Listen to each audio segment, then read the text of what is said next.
Elon Musk parade around the world as the new emperor of all, along with his buddy Donald Trump. I am deeply concerned for the next election in Canada. I think Musk interfering in Germany's elections on the side of the far right parties that want to play footsie with Nazis and say we don't have to feel guilty about our past on International Day of Holocaust Remembrance. This is pretty offensive stuff. Our solution in the Green Party is we as Canadians and our government should say there's no such thing as a platform. You're a publisher, and Meta and Twitter and X and all of them would have to abide by the jurisprudence of hundreds of years of a publisher's responsibility for what they publish. And the anonymous and rule-free world in which social media operates could end simply and quickly, but of course Parliament would have to be in session, to say in Canada we don't recognize something called a platform. You've invented this term for yourselves so that you can, as profiteering transnational corporations, interfere in our lives and harvest our lives to make money for yourselves, threatening our democracy, threatening our journalism. So you're publishers, and we're not going to censor what you publish, but if someone wants to sue you, you'll be responsible for the words you publish, regardless of whether it comes from a foreign bot or a Canadian citizen. The publisher's responsible for what they publish, and that would really clean up the sewer of social media. A slurring slob of, from what I understand, raging alcoholic. Allegedly. We don't want platforms being held liable for statements that are published. That was Elizabeth May, people. Not to be confused, as I did last night, with Theresa May. That is another politician in another country. What are the chances you got an Elizabeth May and a Theresa May? Elizabeth May, leader of the Green Party. You hear how just under her breath, well, if government were sitting right now, disgusting slob who's not working right now because Parliament has been prorogued, so we're not working. If we were working, well, then we could certainly tamp down on that terrible thing called free speech on the internet. I went a little hard on Elizabeth May last night. I don't regret a damn thing. The hearing's on, people. The hearing is on. Let's see here. We're going to share this. My colleagues and Mr. Kennedy for being here today. Sorry for the abrupt beginning. Mr. Kennedy, congratulations on your nomination. This is the RFK Jr. hearing. Throughout this process, Mr. Kennedy, you have been accessible to members and staff on both sides of the aisle and have demonstrated strong commitment to fulfilling the responsibilities of this role. His name is Crapo? Oh. The Department of Health and Human Services oversees our nation's largest healthcare programs, providing coverage for nearly 2 in every 5 Americans. Improving Medicare, Medicaid, and CHIP, among other initiatives, presents challenges, especially in the face of a rapidly aging population, stubbornly high costs, and persistent barriers to access. However, this also provides us an opportunity to deliver bold, transformative solutions. As a committee, we share a commitment to advancing common sense, bipartisan policies that improve the delivery of healthcare in this country.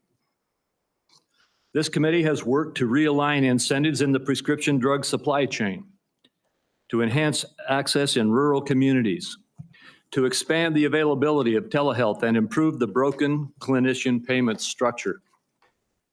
Across these and other issues, I look forward to working with the administration to continue pursuing meaningful reforms that serve the American people more effectively and more. Burnout is very, very real. Just not for me. Oh my goodness. Let me show you my secret.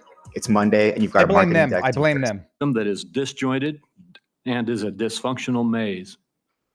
Complex and bureaucratic chutes and ladders have become the norm.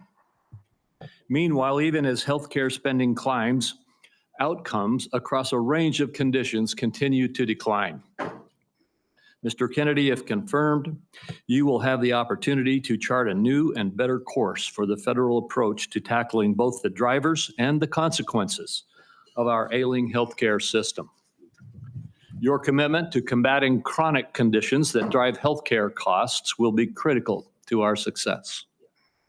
Prioritizing disease prevention and addressing the factors that fuel conditions such as diabetes, cardiovascular disease, metabolic disease, Alzheimer's disease, COPD, and cancer will save lives, reduce costs, and build a healthier, stronger country. Private sector breakthroughs from groundbreaking cancer medications to curative gene therapies also offer hope. But misguided government initiatives and market volatility risk eroding American leadership in life-saving R&D. Your advocacy for healthcare transparency has the potential to empower consumers across the country, promoting competition to enhance quality while cutting excessive spending for patients and for taxpayers. Today's hearing will provide a forum to hear more about your vision, particularly for the federal programs under this committee's jurisdiction. Mr. Kennedy, you represent a voice for an inspiring coalition of Americans who are deeply committed to improving the health and well-being of our nation. Regardless of political party, everyone in this room shares a common recognition that our current system has fallen short, as well as a common desire to make our country healthier. I look forward to today's conversation as well as your testimony, Mr. Kennedy. And now I recognize Senator Wyden for his opening remarks. Thank you very much, Mr. Chairman. The question before the Finance Committee this morning is whether Robert F. Kennedy should be trusted with the health and well-being of the American people. He's an anti-vaxxer. Committee staff have examined thousands of pages of statements, books, and podcast transcripts in a review of his record.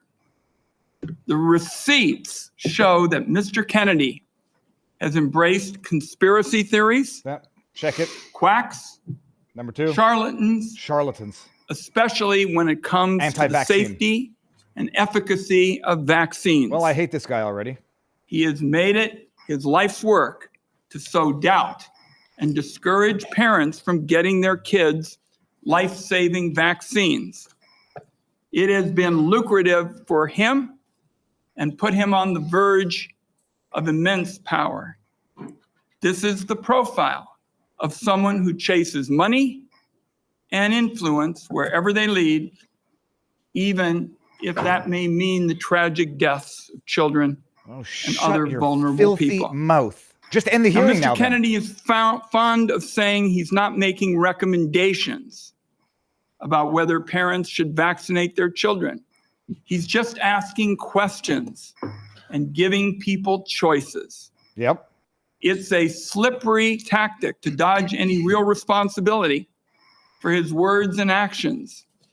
And it is, in my view, absurd coming from somebody who's trying to win confirmation for a job that is entirely about making recommendations. Shut up, Wyden. These recommendations are going to have life or death consequences for the American people. Mr. Kennedy, if you are confirmed, your recommendations determine which vaccines senior citizens get for free through Medicare. Your recommendation will determine which vaccines are given to millions of kids. Given or offered? Peddling these anti-vaccine conspiracy theories as our chief health officer is going to endanger the lives of kids and seniors across the nation. Jack them up with COVID vaccines. Just look at what happened when Mr. Kennedy inserted himself into an anti-vaccination crisis in the island nation of Samoa. This is a lie, by the way. He traveled there himself to push his views and pour fuel on the fire of a measles outbreak that began due to low vaccination rates. In the end, 83 Samoans died, mostly kids, from a disease that is easily preventable. Americans cannot afford to import this experiment to our great nation. On other healthcare matters, from abortion to universal healthcare, Mr. Kennedy has changed his views so often it is nearly impossible to know where he stands on so many of the basic issues that impact Americans' daily lives. In a gobsmacking statement of irresponsibility, in November 2023, Mr. Kennedy said that he wanted to pause infectious disease research for 8 years. Oh, is that gain of function research? Mr. Kennedy has indicated he's open to restricting access to the abortion medication mifepristone, which remains a primary target of the Republican crusade against reproductive freedom. Reproductive freedom. I took this on back in 1990 when I chaired the first congressional hearing on the topic. This man is evil. The science was clear then. It's even clearer today. Mifepristone is safe. The only reason it's under question in 2025 is because people with a political agenda have been out lying about it. Women deserve to know if Mr. Kennedy will abuse his power as our country's chief health officer to essentially implement a national abortion ban by restricting access to the safe and legal medication. Meanwhile, as the Trump budget office threw the Medicaid program into chaos yesterday, Republicans in Congress are proposing deep cuts to the program that will rip away health care from millions of Americans who count on this vital lifeline. Cuts to Medicaid of this magnitude are going to jack up the cost of health insurance. It'll shutter nursing homes and rural hospitals, deprive seniors and Americans with disabilities of home-based care. That approach amounts to handing over our nation's health system to for-profit insurance companies who've made a fortune delaying and denying care. Mr. Kennedy has virtually no knowledge or experience in handling these issues.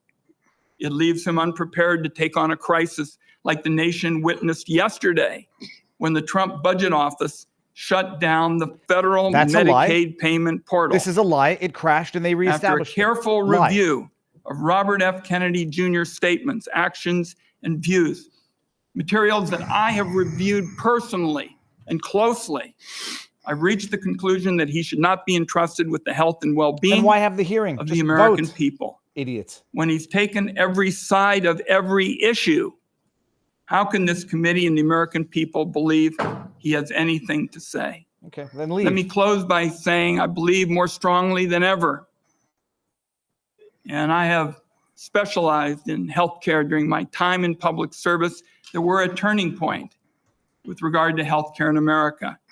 There's one word to describe Americans' feelings towards the healthcare system, it's disillusioned.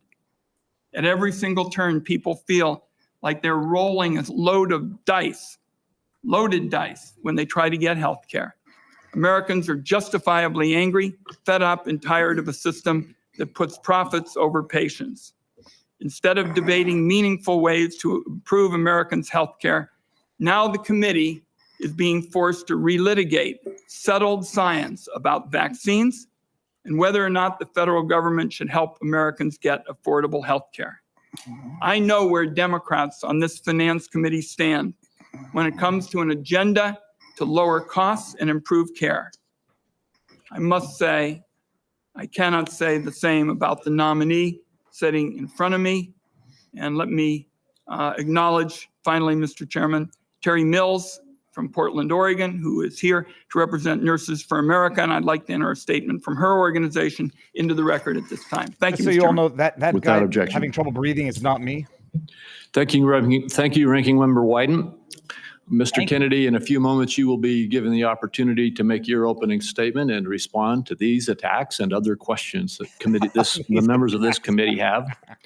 I would say that with regard to the attack on Medicaid that we just heard, that was a false attack. It's been proven false overnight.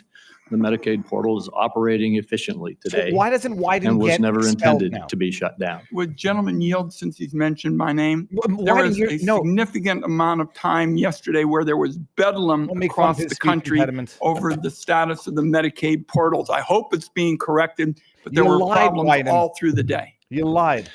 There certainly were attacks yesterday. The problem has been clarified and the Medicaid portal is fully operational as we speak.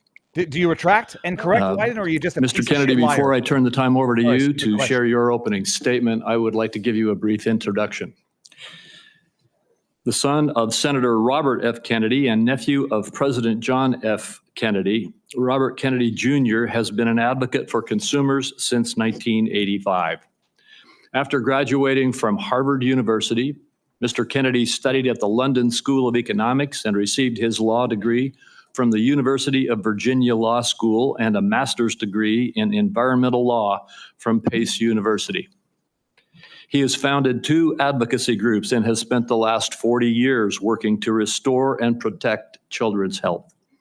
He was a former independent candidate in the 2024 presidential election, and President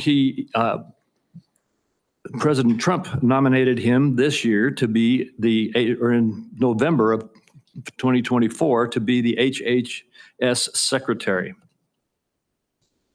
In announcing his nomination, President Trump stated, "Mr. Kennedy will restore these agencies to the traditions of gold standard scientific research and beacons of transparency and end the chronic disease epidemic and make America great and healthy again."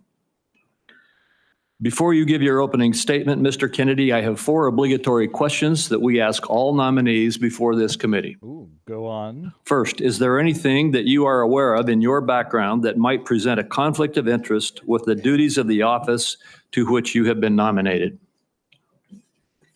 All right. No, Mr. Chairman. Thank you.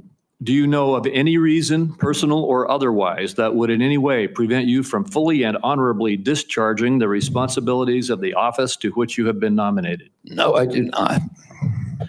Do you agree without reservation to respond to any reasonable summons to appear and testify before any duly constituted committee of Congress if you are confirmed? Yes, I do. And finally, do you commit to providing a prompt response in writing to any questions addressed to you by any senator of this committee? Yes, I do. Thank you, Mr. Kennedy. And before you begin, if you would like to, you may introduce your wife and children. Yes. My wife, Cheryl Hines, is here. She might not be happy. My daughter, Kit Kennedy, my son, Bobby Kennedy, his wife, Amaryllis Fox Kennedy, and my nephew, Jackson Hines, is here too. We welcome you all. Thank you. You may proceed with your statement. Thank you, Mr. Chairman. Chairman Crapo, Ranking Member Wyden, and members of this distinguished committee. I'm humbled to be sitting here today as President Trump's nominee to oversee the U.S. Department of Health and Human Services. I want to thank President Trump for entrusting me to deliver on his promise to make America healthy again. I also want to thank Cheryl and Kik and Bobby and all of my other children who are here today and all the many members of my large extended family for the love that they have so generously shared. Ours has always been a family that has been involved in public service, and I look forward to continuing that tradition. My journey into the issue of health began with my career as an environmental attorney, working with hunters and fishermen and mothers in the small town in the Hudson Valley and along the Hudson River. I learned very early on that human health and environmental injuries are intertwined. The same chemicals that kill fish make people sick also. Today, Americans' overall health is in grievous condition. Over 70% of adults and a third of children are overweight or obese. Diabetes is 10 times more prevalent than it was during the 1960s. Cancer among young people is rising by 1 or 2% a year. Autoimmune diseases, neurodevelopmental disorders, Alzheimer's, asthma, ADHD, depression, addiction, and a host of other physical and mental health conditions are all on the rise, some of them exponentially. The United States has worse health than any other developed nation, yet we spend more on healthcare, at least double, and in some cases triple, as other countries. Last year, we spent $4.8 trillion, not counting the indirect costs of missed work. That's almost a fifth of GDP. It's tantamount to a 20% tax on the entire economy. No wonder America has trouble competing with countries that pay a third of what we do for health and have better outcomes and a healthier workforce. But I don't want to make this too much about money. It's the human tragedy that moves us to care. President Trump has promised to restore America's global strength and to restore the American dream, but he understands We can't be a strong nation when our people are so sick. A healthy person has 1,000 dreams. A sick person has only one. Today, over half of our countrymen and women are chronically ill. When I met with President Trump last summer, I discovered that he is more than just concerned for this tragic situation, but genuine care. President Trump is committed to restoring the American dream, and 77 million Americans delivered a mandate to him to do just that, due in part to the embrace and elevation of the Make America Healthy Again movement. This movement, led largely by Maha moms from every state, and you can see many of them behind us today, and in the hallways and in the lobbies, is one of the most transcendent and powerful movements I've ever seen. I promise President Trump that if confirmed, I will do everything in my power to put the health of Americans back on track. And I've been greatly heartened to discover a deep level of care among members of this committee too, both Democrats and Republicans. I came away from our conversations confident that we can put aside our divisions for the sake of a healthier America. For a long time, the nation has been locked in a divisive healthcare debate about who pays. Well, when healthcare costs reach 20%, there are no good options, only bad ones. Shifting the burden around between government and corporations and insurers and providers and families is like rearranging deck chairs on the Titanic.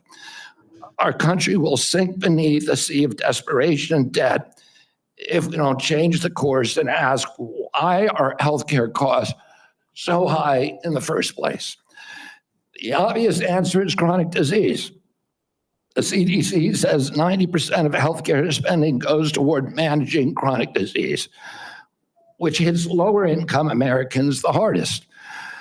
The president's pledge is not to make some Americans healthy again, but to make all of our people healthy again. There is no single culprit in chronic disease. Much as I have criticized certain industries and agencies, President Trump and I understand that most of their scientists and experts genuinely care about American health. Therefore, we will bring together all stakeholders in pursuit of this unifying goal. Before I conclude, I want to make sure the committee is clear about a few things. News reports have claimed that I'm anti-vaccine or anti-industry. I am neither. I am pro-safety. What's going on? What's going on? Let's hear it. Do they get? Oh, it's cheers of support. We'll have order. We're not used to this. That's Please amazing. proceed, Mr. Kennedy. I am pro-safety. I worked for years to raise awareness about the mercury and toxic chemicals in fish, and nobody called me anti-fish. And I believe that that vaccines play a critical role in healthcare. All of my kids are vaccinated. I've written many books on vaccines. My first book in 2014, the first line of it is, I am not anti-vaccine, and the last line is, I am not anti-vaccine. Nor am I the enemy of food producers. American farms are the bedrock of our culture, of our politics, of our national security. I was a 4-H kid, and I spent my summer working on ranches. I went to work with our farmers. I want to work with our farmers and food producers to remove burdensome regulations and unleash American ingenuity. MAHA simply cannot succeed without a partnership, a full partnership of American farmers. In my advocacy, I've often disturbed the status quo by asking uncomfortable questions. Well, I'm not going to apologize for that. We have massive health problems in this country that we must face honestly. And the first thing I've done every morning for the past 20 years is to get on my knees and pray to God that he would put me in a position to end the chronic disease epidemic and to help America's children. That's why I'm so grateful to President Trump for the opportunity to sit before you today and seek your support and partnership in this endeavor. I will conclude with a promise. The members of this committee, to the president, and to all the tens of millions of parents across America, especially the moms, who have propelled this issue to center stage.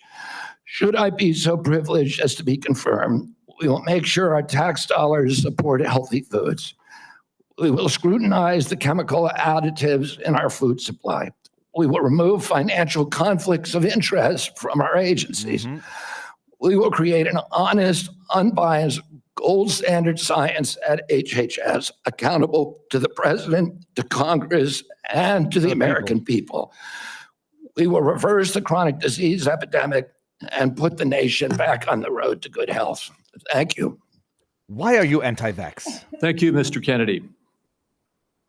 Mr. Kennedy, I will begin. Each of us will have 5 minutes to ask you questions, and then at the conclusion of the hearing, if there are further questions, there will be an opportunity for those questions to be submitted to you, and I ask that you respond to them promptly. Mr. Kennedy, you have emphasized the importance of nutrition in preventing and managing chronic disease, improving health outcomes, and reducing health costs. He's not a doctor. Why would he know that? I share your interest in the relationship between our diet and our well-being. And if confirmed, I look forward to partnering with you on those efforts. Would you share with the committee why you are passionate about the nutrition-oriented disease prevention and what you have learned? Yes, Mr. Chairman. I had 11 brothers and sisters. I had dozens of first cousins. I was raised in a time where we did not have a chronic disease epidemic. When my uncle was president, 2% of American kids had chronic disease. Today, 66% have chronic disease. We spend zero on chronic disease during the Kennedy administration. Today, we spend $4.3 trillion a year. With 77% of our kids cannot qualify for military service. When I was a kid, the typical pediatrician would see one case of diabetes in his or her lifetime, 40 or 50-year career. One out of every 3 kids who walks through her office door is diabetic or pre-diabetic.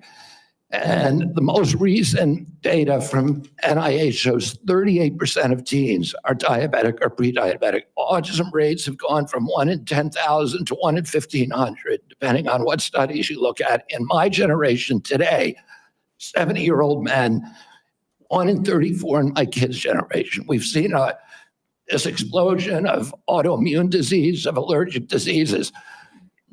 This is not just a economic issue. It's not just a national security issue. It is a spiritual issue, and it is a moral issue.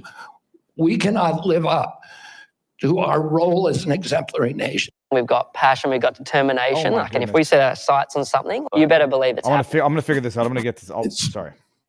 Thank you very much. And if confirmed, how could we work together to integrate nutrition-based interventions into our healthcare programs like Medicaid and Medicare?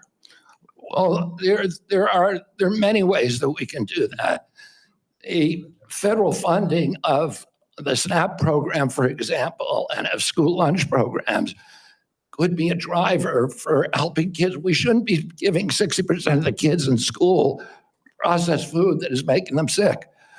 We shouldn't be spending 10% of the SNAP program on sugar drinks.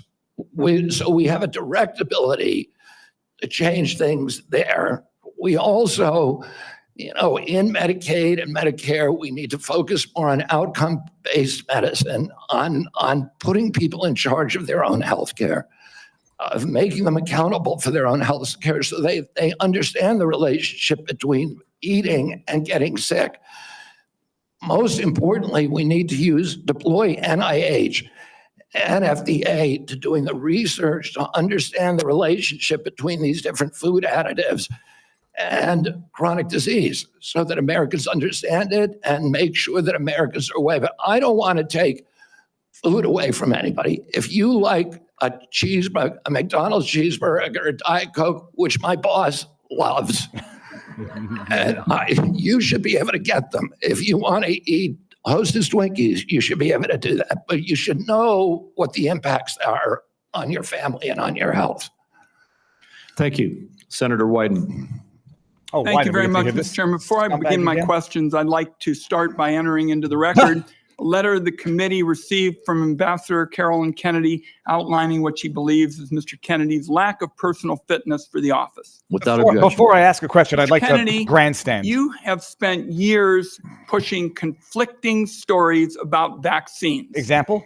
You say one thing and then you say another. Examples? In your testimony today under oath, you denied that you were anti-vaccine. True. But during a podcast interview in July of 2023, you said, quote, "No vaccine is safe and effective." In your testimony today, in order to prove you're not anti-vax, you note that all your kids are vaccinated. But in a podcast in 2020, you said, and I quote, "You would do anything, pay anything to go back in time and not vaccinate your kids." Mr. Kennedy, all of these things cannot be true. So, are you lying to Congress today when you say you are pro-vaccine? Watch this. Or did you lie on all those podcasts? We have all of this on you asked tape. the question. Shut your filthy mouth and let him answer. Senator, as you know, because it's been repeatedly debunked, that statement that I made on the Lex Friedman podcast was a fragment of the statement. He asked me, and anybody who actually goes and looks at that podcast and will see this. He asked me, are there vaccines that are safe and effective? And I said to him, some of the live virus vaccines are. And I said, there are no vaccines that are safe and effective. And I was going to continue for every person. Every medicine has people who are sensitive to them, including vaccines. Right. So he interrupted me at like that you're doing point. now, Wyden. I've corrected it many times, including on national TV. You know about this, Senator Wyden. So bringing this up right now is dishonest. let's be clear Let's be clear about what you've actually done then, since you want to deny your statements. For example, I hate this guy. You have a history of trying to take vaccines away from people. Example? In May of 2021, you petitioned the Food and Drug Administration to not only block Americans from having access to the COVID vaccine, but to prevent any future access to the life-saving vaccine. Oh, are you denying that? Your name is on the petition. Did you just call we it brought that petition after CDC recommended the COVID vaccine without any scientific basis for 6-year-old children. Most experts agree today, even the people who did it back then, that COVID vaccines are inappropriate for 6-year-old children who basically have a zero risk from COVID. That's why I brought that lawsuit. I don't want to. I want to emphasize Mr. Kennedy, the facts. I don't. That's right. Let her say it. Yeah, Wyden, you are a piece of crap liar, scumbag. The committee will be in order. Oh, not with Wyden on and stage. And to the audience. Senator, I'm not against vaccine. If you'll hold off for a second, Mr. Kennedy, to the audience. Comments from the audience are inappropriate and out of order. And if there are any further disruptions, the committee will recess until the police can restore order. Please follow the rules of the committee. Mr. Kennedy, you may proceed. I also want to point out that your recitation of what happened in Samoa is absolutely wrong, and you know it's wrong, and you know it's wrong. We'll get to that in a moment. Right now, we're talking about the petition that you filed to block Americans from having access to the vaccine and to prevent any future access to the vaccine. Those facts are on the record. My third question to you is, this guy's so you made awful. almost $5 million from book deals, mostly promoting junk science. In 2021, in a book called The Measles Book, you wrote that parents had been, quote, misled into believing that measles is a deadly disease and that measles vaccines are necessary, safe, and effective. The reality is measles are in fact deadly and highly contagious, something that you should have learned after your lies contributed to the deaths of 83 people, most of them children, in a measles outbreak in Samoa. So my question here is, Mr. Kennedy, is measles deadly, yes or no? The death rate from measles historically in this country in 1963, the year before the introduction of the vaccine, was 1 in 10,000. Let me explain what happened in Samoa. In Samoa, in 2017 or 2015, there were 2 kids who died following the MMR vaccine. And the vaccination rates in Samoa dropped precipitously from about 63% to the mid-30s, so they've never been very high. And in 2018, 2 more kids died following the MMR vaccine, and the government of Samoa banned the MMR vaccine. I arrived a year later when vaccination rates were already below any previous level. I went there, nothing to do with vaccines. I went there to introduce a medical informatics system that would digitalize records in Samoa and make health delivery much more efficient. I never gave any public statement about vaccines. You cannot find a single Samoan who will say, I didn't get a vaccine because of Bobby Kennedy. I went in June of 2019. The measles outbreak started in August. Oh, clearly I had nothing to do with the measles. Not only that, Mr. Kennedy, Senator, not only that, if you let me finish, Senator, if you let me finish, Senator, if you let me finish, there are 83 people died. When the tissue samples were sent to New Zealand, most of those people did not have measles. We don't know what was killing them. The same outbreak occurred in Tonga and Fiji, and no extra people died. There were 7 measles outbreaks in the 13 years prior to my arrival. I just would like to get my time back. The nominee wrote a book saying that people had been misled into believing that measles is a deadly disease. He's trying now to play down his role in Samoa. That's not what the parents say. That's not what Governor Green says. It's time to make sure that we blow the whistle on actually what your views are. At least we're starting. We need to move Senator, on. I support the measles vaccine. I support the polio vaccine. I will do nothing as HHS secretary that makes it difficult or discourages people from taking either of those Anybody vaccines. who believes that ought to look at the measles book you wrote saying parents have been misled into believing that measles is a deadly disease. That's not true. We need to move on. Senator This guy Grassley. feels good about himself at the end of the day. Welcome. I'm going to do like I did in my office. I'm just going to make some points to you. I got about 7 I want to quickly get done. Let's hear this. And then at the end, I'm going to ask if you disagree with anything I say, and then address those things you disagree with. I'll make sure I save time for you to do that. A key responsibility of each member of Congress is oversight. Oversight allows us to hold bureaucrats accountable to the rule of law, and it helps keep faith with taxpayers. I expect HHS to provide timely and complete responses to congressional oversight. Number 2, PBMs, something you and I discussed in our office. I've been working to hold pharmacy benefit managers accountable in order to lower prescription drug prices. I expect you to work with us to hold PBMs accountable, and that may even ask in your support for legislation that's before the Congress. Drug pricing. Senator Durbin and I have for a while been trying to get a bill passed that requires price disclosures on TV ads for prescription drugs. Knowing what something costs before buying it is just common sense. President Trump tried to do this by regulation in his first term. Vice President Vance co-sponsored our bill last Congress. I ask you to support this bill, or if you can do it by regulation, to do it by regulation. On rural health care, the previous administration dragged its feet in opening up slots for rural community hospital demonstration programs.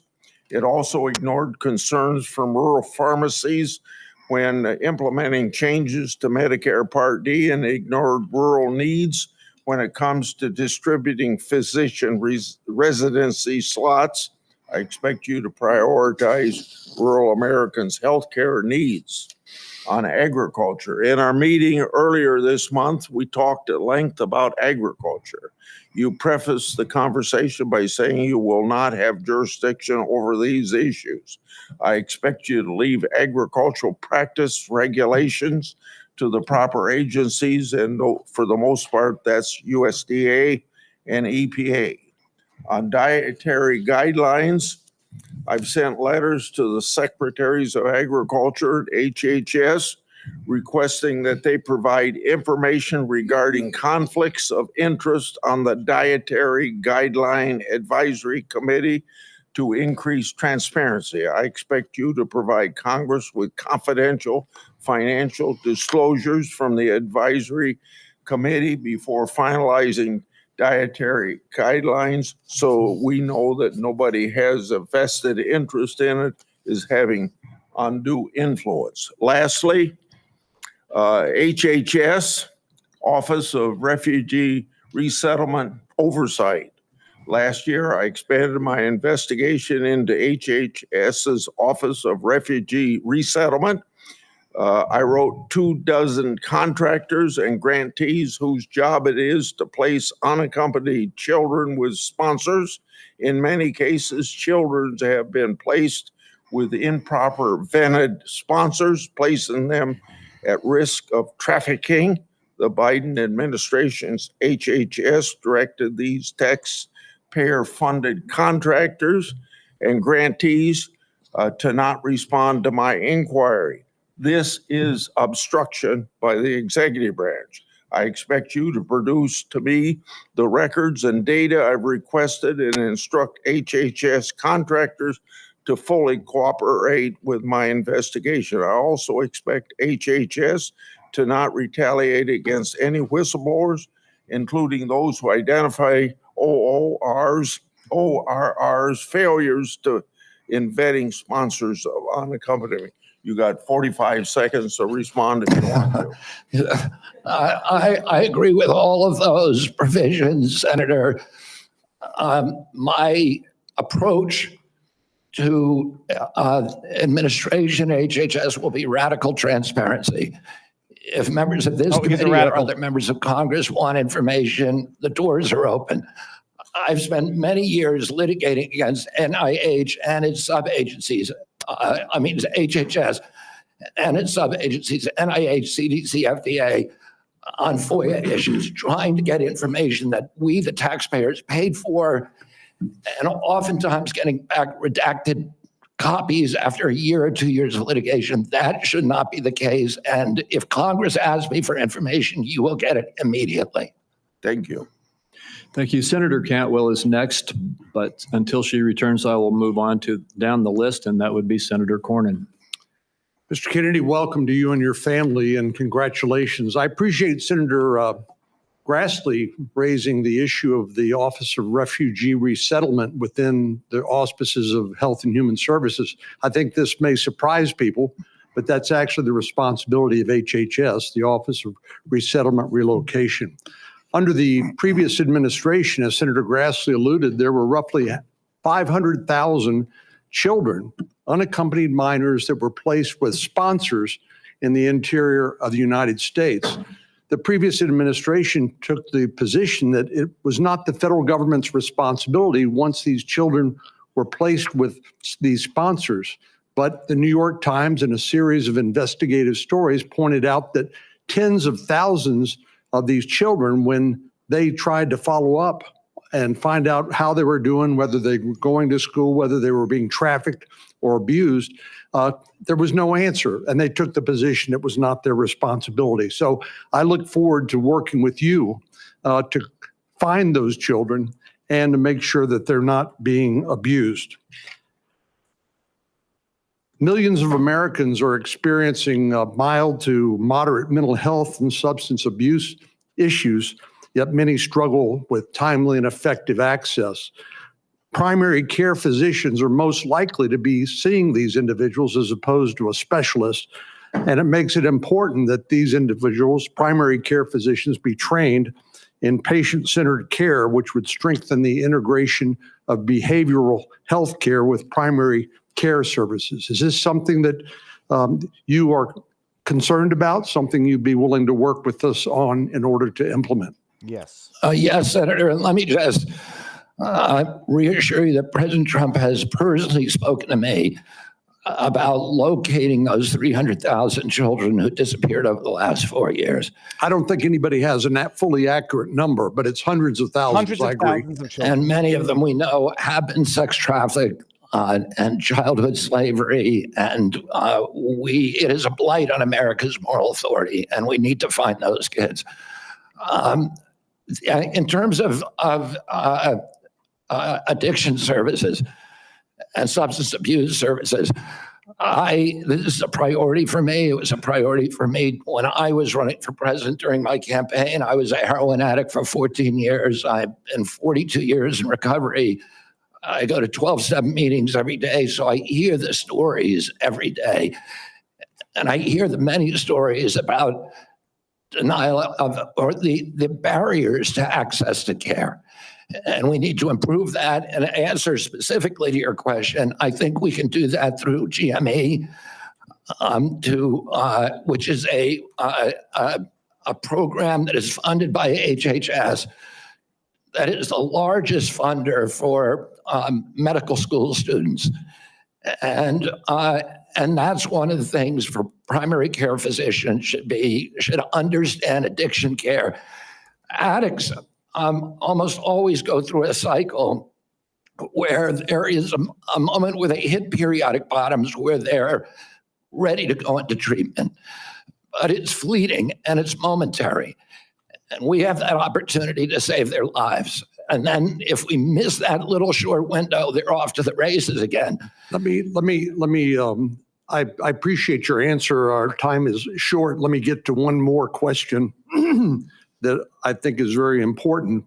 Under the first Trump administration, the number of people receiving HIV treatment in Africa through the President's Emergency Plan for AIDS Relief, otherwise known as PEPFAR, it increased, this is during the first Trump administration, from 13 million people to 18 million people across 50 countries, primarily in Africa. Africa has about 1.3 billion people today, or in 2021. It's projected to have 2.5 billion people by 2050, or 25% of the global population. In 2020, PEPFAR reported that 2.8 million babies were born without HIV. That was something that would not have happened but for the PEPFAR program. So it has simply been one of the most successful public health programs in the world and saved approximately 26 million lives.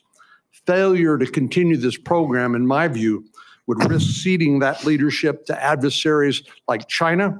And I'd like to know whether you support the objectives and goals of PEPFAR, and would you work with me and my colleagues to make sure that this program continues to provide life-saving antiviral drugs to people who are most in need?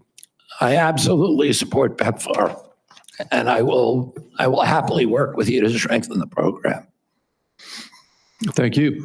Senator Bennett. Thank you, Mr. Chairman. Thank you, Mr. Kennedy, for being here this morning. And I think that, Mr. Chairman, we are truly through the looking glass this morning here in the U.S. Senate, and this committee is being asked to fulfill a really important responsibility, which is to decide whether to confirm Mr. Kennedy to one of the most important healthcare jobs in America. And the reason I think it's so important is for many of the reasons you said in your opening statement, which is that we live in the richest country in the world, and we have some of the worst health outcomes of any industrialized country in the world. We live in the richest country in the world, and we have some of the lowest life expectancy rates of anybody in the industrialized world. I was a school superintendent before I was in this job, Mr. Chairman, and I can tell you that Mr. Kennedy's right, that when I look at the kids in the Denver public schools, if we don't change the way we eat in this country, 40% of them are going to suffer adult diabetes as a result of their diet. And we're, as I said, spending more than any other country in the world, and our families, every single person's constituents in this Senate are facing chronic shortages when it comes to health care. My friend from Texas, Senator Cornyn, has been a champion on mental health care. We have an epidemic, as he knows, this guy gonna across this RFK? country in mental health care, partly because of what the massive social media platforms that were sitting behind the President of the United States have inflicted on our children for their profit in the last decade or so. So we have no shortage of challenges to confront, and I even agree with some of the diagnosis of Mr. Kennedy. What is so disturbing to me is that out of 330 million Americans, we're being asked to put somebody in this job who has spent 50 years of his life not honoring the tradition that he talked about at the beginning of this conversation, but peddling in half-truths, peddling in false statements, peddling in theories that, you know, create doubt about whether or not things that we know are safe are unsafe. Not that every vaccine in America is unsafe, not that you can't possibly have an adverse reaction, but that parents and children in my old school district and school districts all over this country would be better off not getting vaccinated than getting vaccinated. Unlike his own children who were vaccinated, unlike the people he invited to his house in Los Angeles for their party who were vaccinated. For everybody else, it's about peddling these half-truths. And he says it with such conviction that you want to believe him. And Mr. Kennedy, I just have some there are many, many things in the record, but I hope that you could answer these questions. I haven't yes heard or a no. question yet, I've tried to ask these in a manner that's faithful to what you actually said, because I didn't want to have a debate about whether you actually said them. So I'm asking you yes or no, Mr. Kennedy. Did you say that COVID-19 was a genetically engineered bioweapon that targets black and white people, but spared Ashkenazi Jews and Chinese people? I didn't say it was deliberately targeted. I just quoted an NIH-funded and NIH published study. Did you say that it targets black and white people, but spared Ashkenazi Jews? I quoted a study, Your Honor. I quote. Oh my goodness! I'm going to go to Family RFK Proof Your Family. Give me a second. With Place Alerts by Life 360. Now I understand. Is highly likely a materially engineered bioweapon. I made sure I put in the highly likely. Did you say Lyme disease is a highly likely militarily engineered bioweapon? I probably did say that. Did you say that? And that's what the developer of I Lyme want all disease of our said. colleagues to hear it, Mr. Kennedy. I want them to hear it. You said yes. Did you say that exposure to pesticides causes children to become transgender? No, I never said that. Okay, I have the record that I'll give to the chairman, and he can make his judgment about what you said. Hold on. Did you say that exposure to pesticides causes children to become transgender? We missed nothing. I never said that. Okay, I have the record that I'll give to the chairman, and he can make his judgment about what you said. Did you write in your book, and it's undeniable, that African AIDS is an entirely different disease from Western AIDS? Yes or no, Mr. Kennedy? I'm not sure if I made that. Okay, I'll give it to the chairman, Mr. Kennedy. And my final question, did you say on a podcast, and I quote, "I wouldn't leave abortion to the states. My belief is we should leave it to the woman. We shouldn't have the government involved, even if it's full term." Did you say that, Mr. Kennedy? Senator, I believe that every abortion is a tragedy. Did you say it, Mr. Kennedy? This matters. It doesn't matter what you come here and say that isn't true, that's not reflective of what you really believe, that you haven't said over decade after decade after decade, because unlike other jobs we're confirming around this place, this is a job where it is life and death for the kids that I used to work for in the Denver public schools, and for families all over this country that are suffering from living in the richest country of the world that can't deliver basic health care and basic mental health care to them. It's too important for the games that you're playing. This guy wants Mr. an Oscar. Kennedy. And I hope my colleagues will say to the president, I have no influence over him. I hope my colleagues will say to the president, out of 330 million Americans, we can do better than this. Thank you. We need to move on. Well, Bryan Senator Cranston's Cassidy. going to play that guy in the movie version of this. Mr. Kennedy, That was President Trump that was has mildly effective. sworn to protect Medicare. Republicans are exploring reforms to Medicaid that could help pay for Trump administration priorities. With this context, what will you do about dual eligibles? About, Dual eligibles. well, dual eligibles are not right now served very well under the system. Those are people who are eligible for both Medicaid and Medicare. I suppose my answer to that is to make sure that the programs are consolidated, that they're integrated, and the care is integrated. I look forward to working with you, Dr. Cassidy, on making sure that we take good care of people who are Thank you. dual eligible. And how do you propose that we integrate those programs? Does Medicare pay more, Medicare pay less, Medicaid pay more, Medicaid pay less? How do we do that? Well, I'm not exactly sure because I'm not in there. I mean, it is difficult to integrate them because Medicare is under fee-for-service. It's paid for by employer taxes. Medicaid is fully paid for by the federal government, and it's not fee-for-service. So I do not know the answer to that. I look forward to exploring options with you. Republicans, again, are looking at ways to potentially reform Medicaid to help, pay for President Trump's priorities, but to improve outcomes. What thoughts do you have regarding Medicaid reform? Well, Medicaid is not working for Americans, and it's specifically not working for the target population. Most Americans, like myself, I'm on Medicare Advantage, and I'm very happy with it. Most people who are on Medicaid are not happy. The premiums are too high. The deductibles are too high.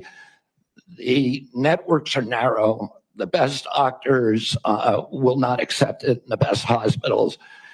And particularly, Medicaid was originally designed for a target population, the poorest Americans. It's now been dramatically expanded. And the irony of the expansion is that the poorest Americans are now being robbed. Their services have dramatically decreased, even though we've increased the price of Medicare by 60% over the last 4 years. The target population is being robbed. With that said, other options. Obviously, you've thought about that, and I appreciate that. What reforms do you recommend, again, that would improve services, I suppose, but also make it more cost efficient? Well, President Trump has given me the charge of improving quality of care and lowering the price of care for all Americans. There are many things that we can do. What we want to, the ultimate outcome, I think, is to increase transparency, to increase accountability, and to transition to a value-based system rather than a fee-based system. So rather than a service-based on system. Medicaid in particular, can you just kind of take those kind of general principles and apply it to the Medicaid program? Listen, I think that there are many options with telemedicine, with AI right now. And, there's including direct primary care systems. We're seeing that movement grow across the country. There's one of the largest providers. So going back to Medicaid though, and speaking of these specific advances, what reforms are you proposing with these ideas vis-a-vis Medicaid? Well, I don't have a broad proposal for dismantling the program. Of course not saying that. I think what we need to do is we need to experiment with pilot programs in each state. We need to keep our eye on the ultimate goal, which is value-based care, which is transparency, accountability, access. And one more thing, going back to Medicare, you mentioned you're an MA. You mentioned earlier the Medicare fee for service. Do you have any kind of thoughts as to whether or not patients on fee for service should move into MA, or how should we handle that? Whether patients who are on Medicare fee for on service. traditional Medicare, Yes. that's their choice right now. We have, I think, 32 million Americans or 30 million Americans on Medicare, on traditional Medicare, and then another 34 or 34 on Medicare Advantage, roughly half and half. And I think more people would rather be on Medicare Advantage because it offers very good services, but people can't afford it. It's much more expensive. Oh, in answer to your first question, there are all kinds of exciting things that we can be doing, including cooperatives, which President Trump has supported, including health savings accounts, which President Trump has supported. All of these things to make people more accountable for their own health. And so we'd bring the cooperatives and the health savings accounts into Medicare and Medicaid? Exactly. We try to increase those, the use of those, and to direct primary care to continue to transition into a value-based program that is private. Americans don't, by and large, do not like the Affordable Care Act. People are on it. They don't like Medicaid. They like Medicare. And they like private insurance. We need to listen to what they would prefer to be on private insurance. Most Americans, if they can afford to be, will be on private insurance. We need to figure out ways to improve care, particularly for elderly, for veterans, for the poor in this country. And Medicaid, the current model is not doing that. I would ask, any of the Democrats who are chuckling just now, do you think all that money, the $900 billion that we're sending to Medicaid every year, has made Americans healthy? Do we think it's working for anybody? Are the premiums low enough? We do need to move on. Senator Warner. Well, I got to tell you, for literally hundreds of thousands of Virginians, Medicaid is what prevents them from health crises on a daily and weekly basis.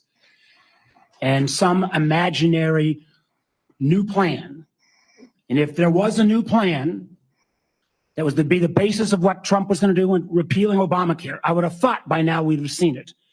I got to tell you, listen, Senator, Mr. Kennedy, I got questions. Then ask I him, you appreciate our visit. scumbag idiot. Predicted this guy's a Democrat. Take your views seriously. Let me see. And I don't reflexively vote. I voted for 4 of President Trump's nominees already. Got a lot of grief from folks on this panel. You're a hero.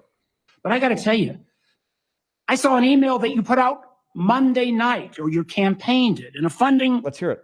fundraising email. Your presidential campaign celebrated that the freeze on all new regulations, guidance, and announcements is a way to protect unelected bureaucrats from further undermining our health freedom. Then you ask your donors to help pay for your campaign debt. Did your campaign, and you put out that? I don't think my campaign exists anymore. All right, well, listen, I got to tell you this. Somebody's out there soliciting money for it. Maybe you ought to find out who is. So the fact that you celebrate this freeze, do you think that was a good idea to put all of this on hold for 90 days, funding and any kind of further work, NIH research? As Chairman Crapo pointed out. I'm not asking for, I love Mike Crapo. I'm asking you. You're up for a very, very important position. As he pointed out, Senator, the portals that were closed were not closed as a result of the Trump Let me just tell you, I'd like you to explain, excuse me, sir, I'd like you to explain to a domestic violence center in Richmond that's saying because this freeze, they may have to close down, where those battered women to go. Or a rural nonprofit I've got in the Shenandoah Valley who's saying that freeze is going to potentially shut down their ability to operate. So I guess if you deny or don't know what your campaign's sending on, you don't know if you raised a lot of money Monday night. I'm saying that the Trump administration you don't know if you raised a lot of money. The Trump administration has made clear And it does not want to freeze benefits All right, for excuse me. any Americans under Medicaid or Medicare. And I do not want to dismantle The Medicaid. freeze is affecting beyond Medicare and Social Security. I would hope you would have known that to be able to answer some of this. Now, you've said publicly, you want to immediately get rid of 600 NIH workers on day one. When we had our meeting, you said you actually like to get rid of 2,200 people from HHS. Which offices are you going to start cutting and riffing these 2,200 workers from? Senator, there's 200 political appointees that are changed during every administration. So if you got rid of those 200 political appointees, you're not going to replace them with your political appointeintees. Well, President Biden this year changed 3,000 employees at HHS. 3,750 So at NIH. you're 2,200. What departments are you going to pick them from? Well, the same as President Biden did when he changed 3,000 out. Let me just, I'm down to a minute 30. The chairman's been generous with colleagues on both sides and may have to go a couple minutes over. But let me just say, so let's just answer, this would be, I hope, since you're asking to become the top healthcare official in the United States in terms of HHS, huge ramifications. And part of this job is to be the senior advisor to the president on health issues. So when we're looking at this purge and we're looking at laying off workers, when we're looking at potentially the president's illegal offer to try to buy out federal employees, which I would say to any federal employees, think twice. Has this individual in his business world ever fulfilled his contracts or obligations to any workers in the past? But if you are in this position, will you pledge that you will not fire federal employees who work on food safety, work on trying to prevent things like salmonella? Senator, there are 91,000 employees. So that I take that as that's a simple yes, and I'm going to take that as a no. Run that agency I take that as a no. Will you actually? We talked about protecting Americans from cyber criminals, something we need to do a lot more on. Will you commit not to fire anyone in the health arena who currently works on protecting Americans from cyber attacks in their healthcare files? I will commit to not firing anybody who's doing their job. Based on your opinion, based upon your opinion, or your political agenda, or Mr. Trump's political agenda? Based upon my opinion. I guess that means a lot of the folks who've had any type of views on vaccines will be out of work. Will you freeze grant funding for community health centers? Will you freeze federal funds for community health centers the way the current administration has done? The White House has made clear that no funds are going to be denied to any American for benefits. Listen, in any program. Do you know what happens at community health centers? Those are direct. Are you talking about the Indian health centers? No, I'm talking about community health centers across the country. I understand that. I mean, I strongly. So you're going to excuse Indian health centers, which is good, but others are not. They're going to get their funds frozen.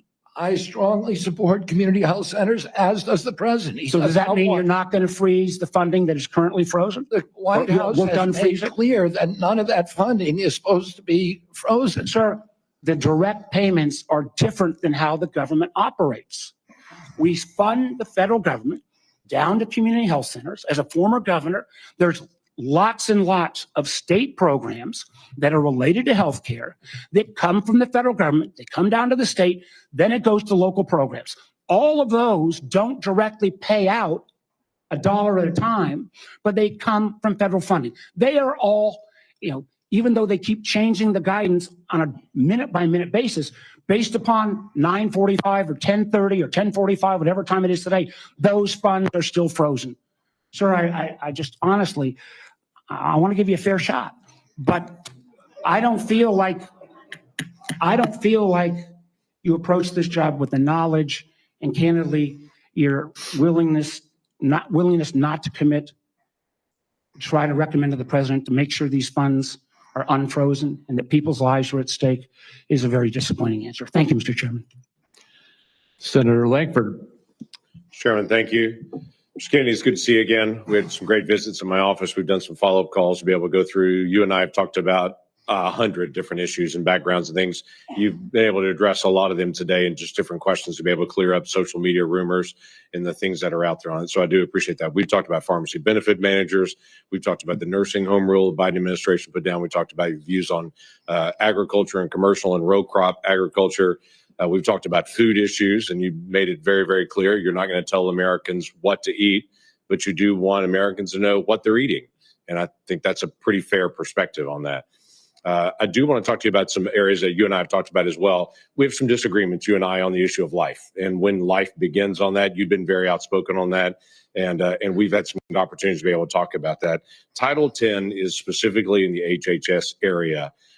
This has been an area that has been interpreted for a long time, and President Trump in the first administration interpreted that rule to say that his administration will prohibit the performance, referral for, or promotion of abortion as a part of the Title 10 program. That he made that very clear in the first administration. Obviously, that's his decision to make again on that, on how he wants to handle that, and he's made a lot of public statements on that.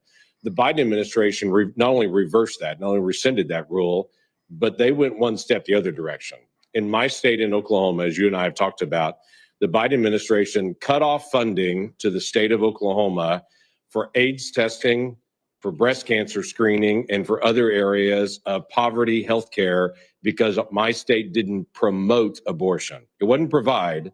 If my state wouldn't promote abortion in the state, we got cut off for federal funds for AIDS testing and for other things. My simple question to you is, how are you going to handle Title 10 on that? I saw how President Biden handled that in the punitive measures that came on my state for those that are in rural healthcare. How are you going to handle Title 10? I'm going to support President Trump's policies on Title 10.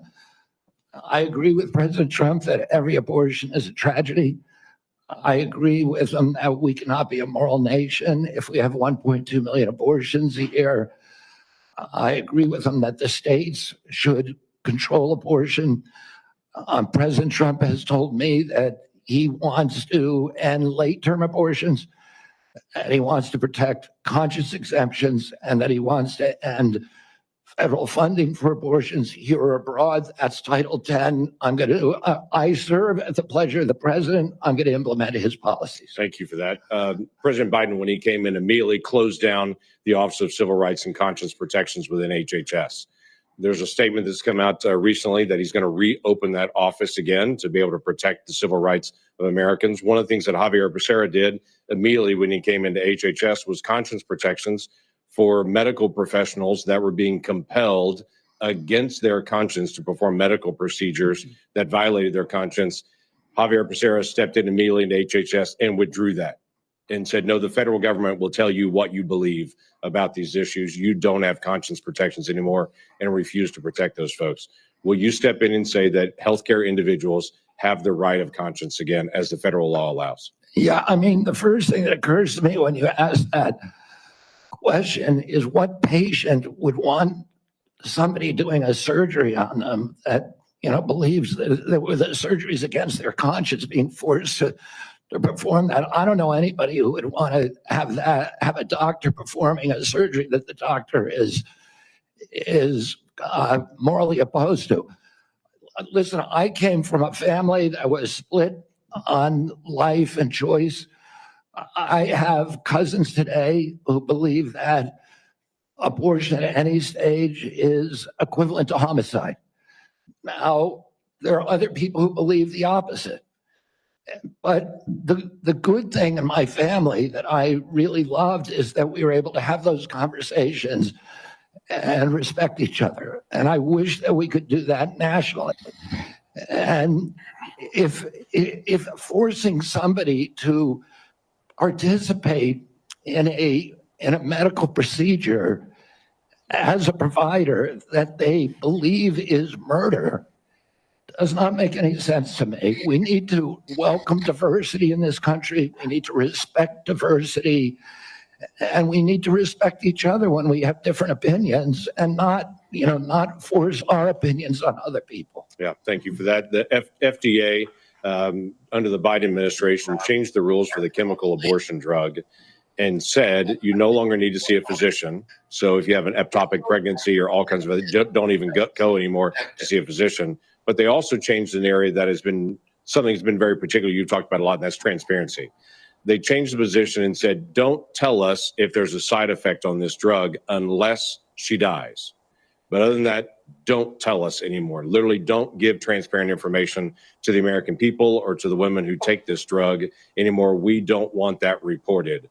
My question to you is, will FDA move to be able to actually give transparency to the American people and to say, this drug is no different than any other drug. We're not going to protect it just because it's political for some folks. People should know side effects on this drug, and there should be reporting. Yeah, I mean, it's against everything we believe in this country that patients or doctors should not be reporting adverse events. We need to know what adverse events are. We need to understand the safety of every drug, mifepristone and every other drug.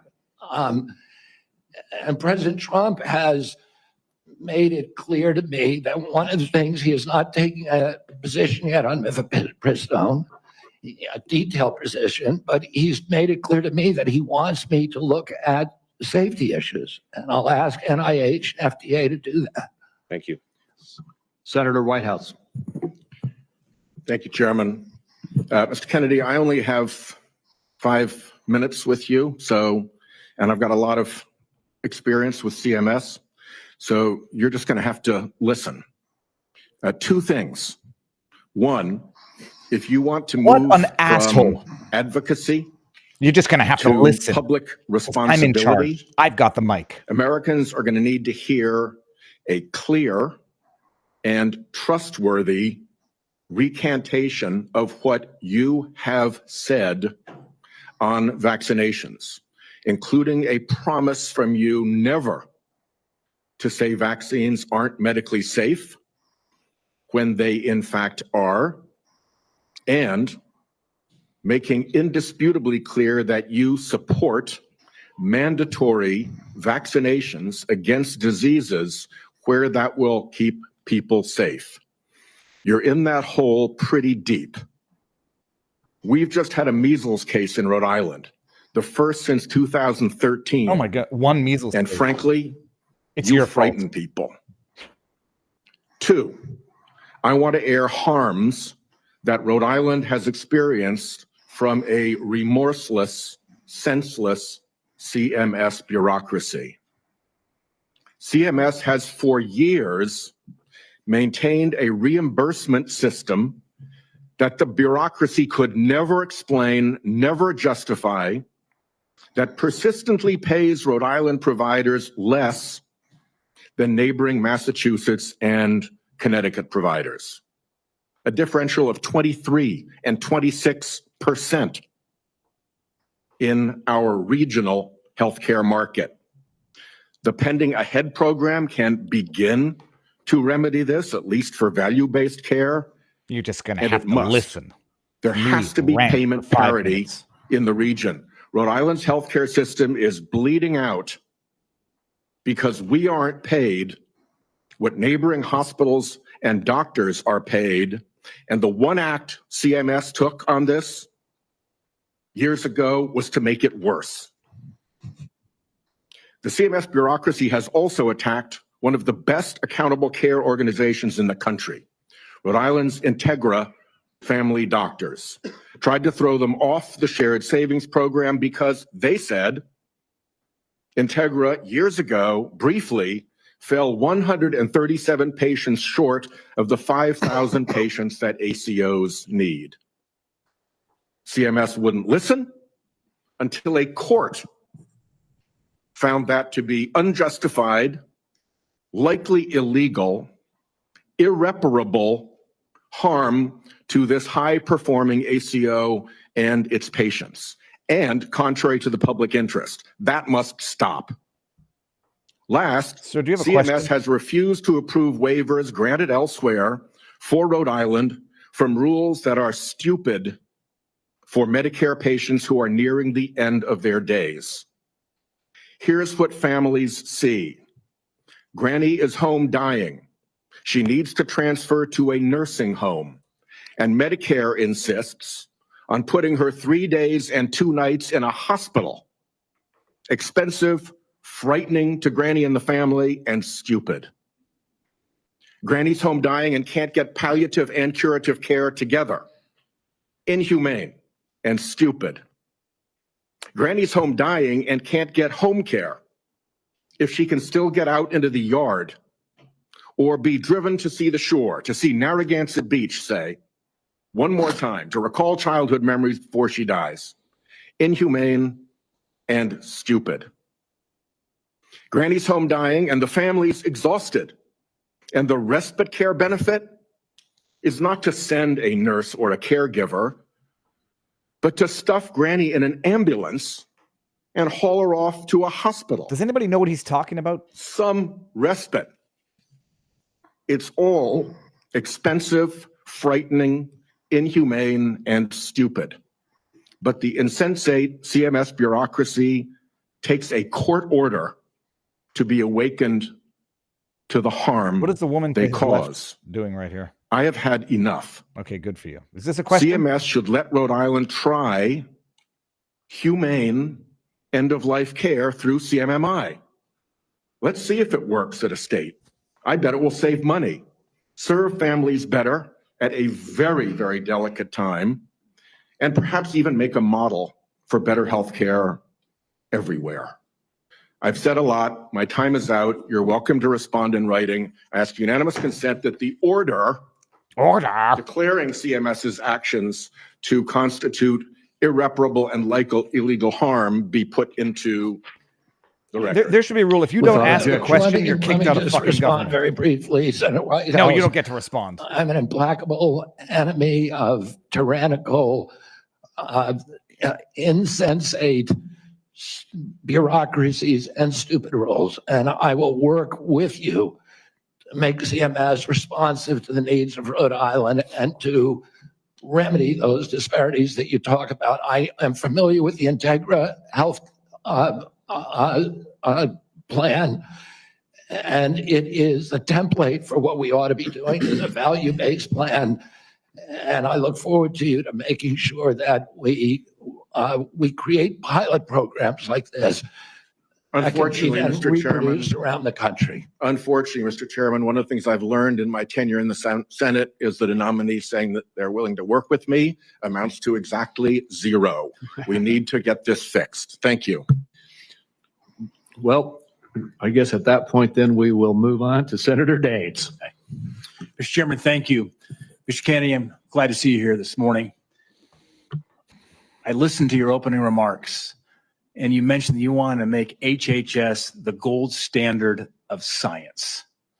I have found my engagements with you, both behind closed doors in my office, as well as listening to you publicly, to be very thoughtful and science-based.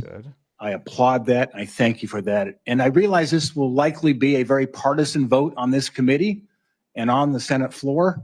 But let the record state there are 3 medical doctors on this side of the dais. I'm a chemical engineer. We believe in science. I'm thankful that you do too, and you made that comment in your opening remarks. I want to talk about agriculture for a moment. We talked about our common love for Montana. You've been to Montana many times. It's a wonderful state. A lot of folks have discovered it. They watch the show Yellowstone, and people are coming and moving into our state, but it's an amazing place. But as you know, agriculture is our top economic driver in Montana. We produce some of the highest quality crops, the best livestock in the country and the world.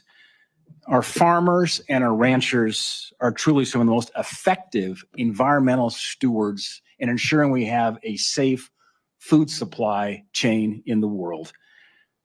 I share your view that protecting the integrity and safety of our food supply is of utmost importance.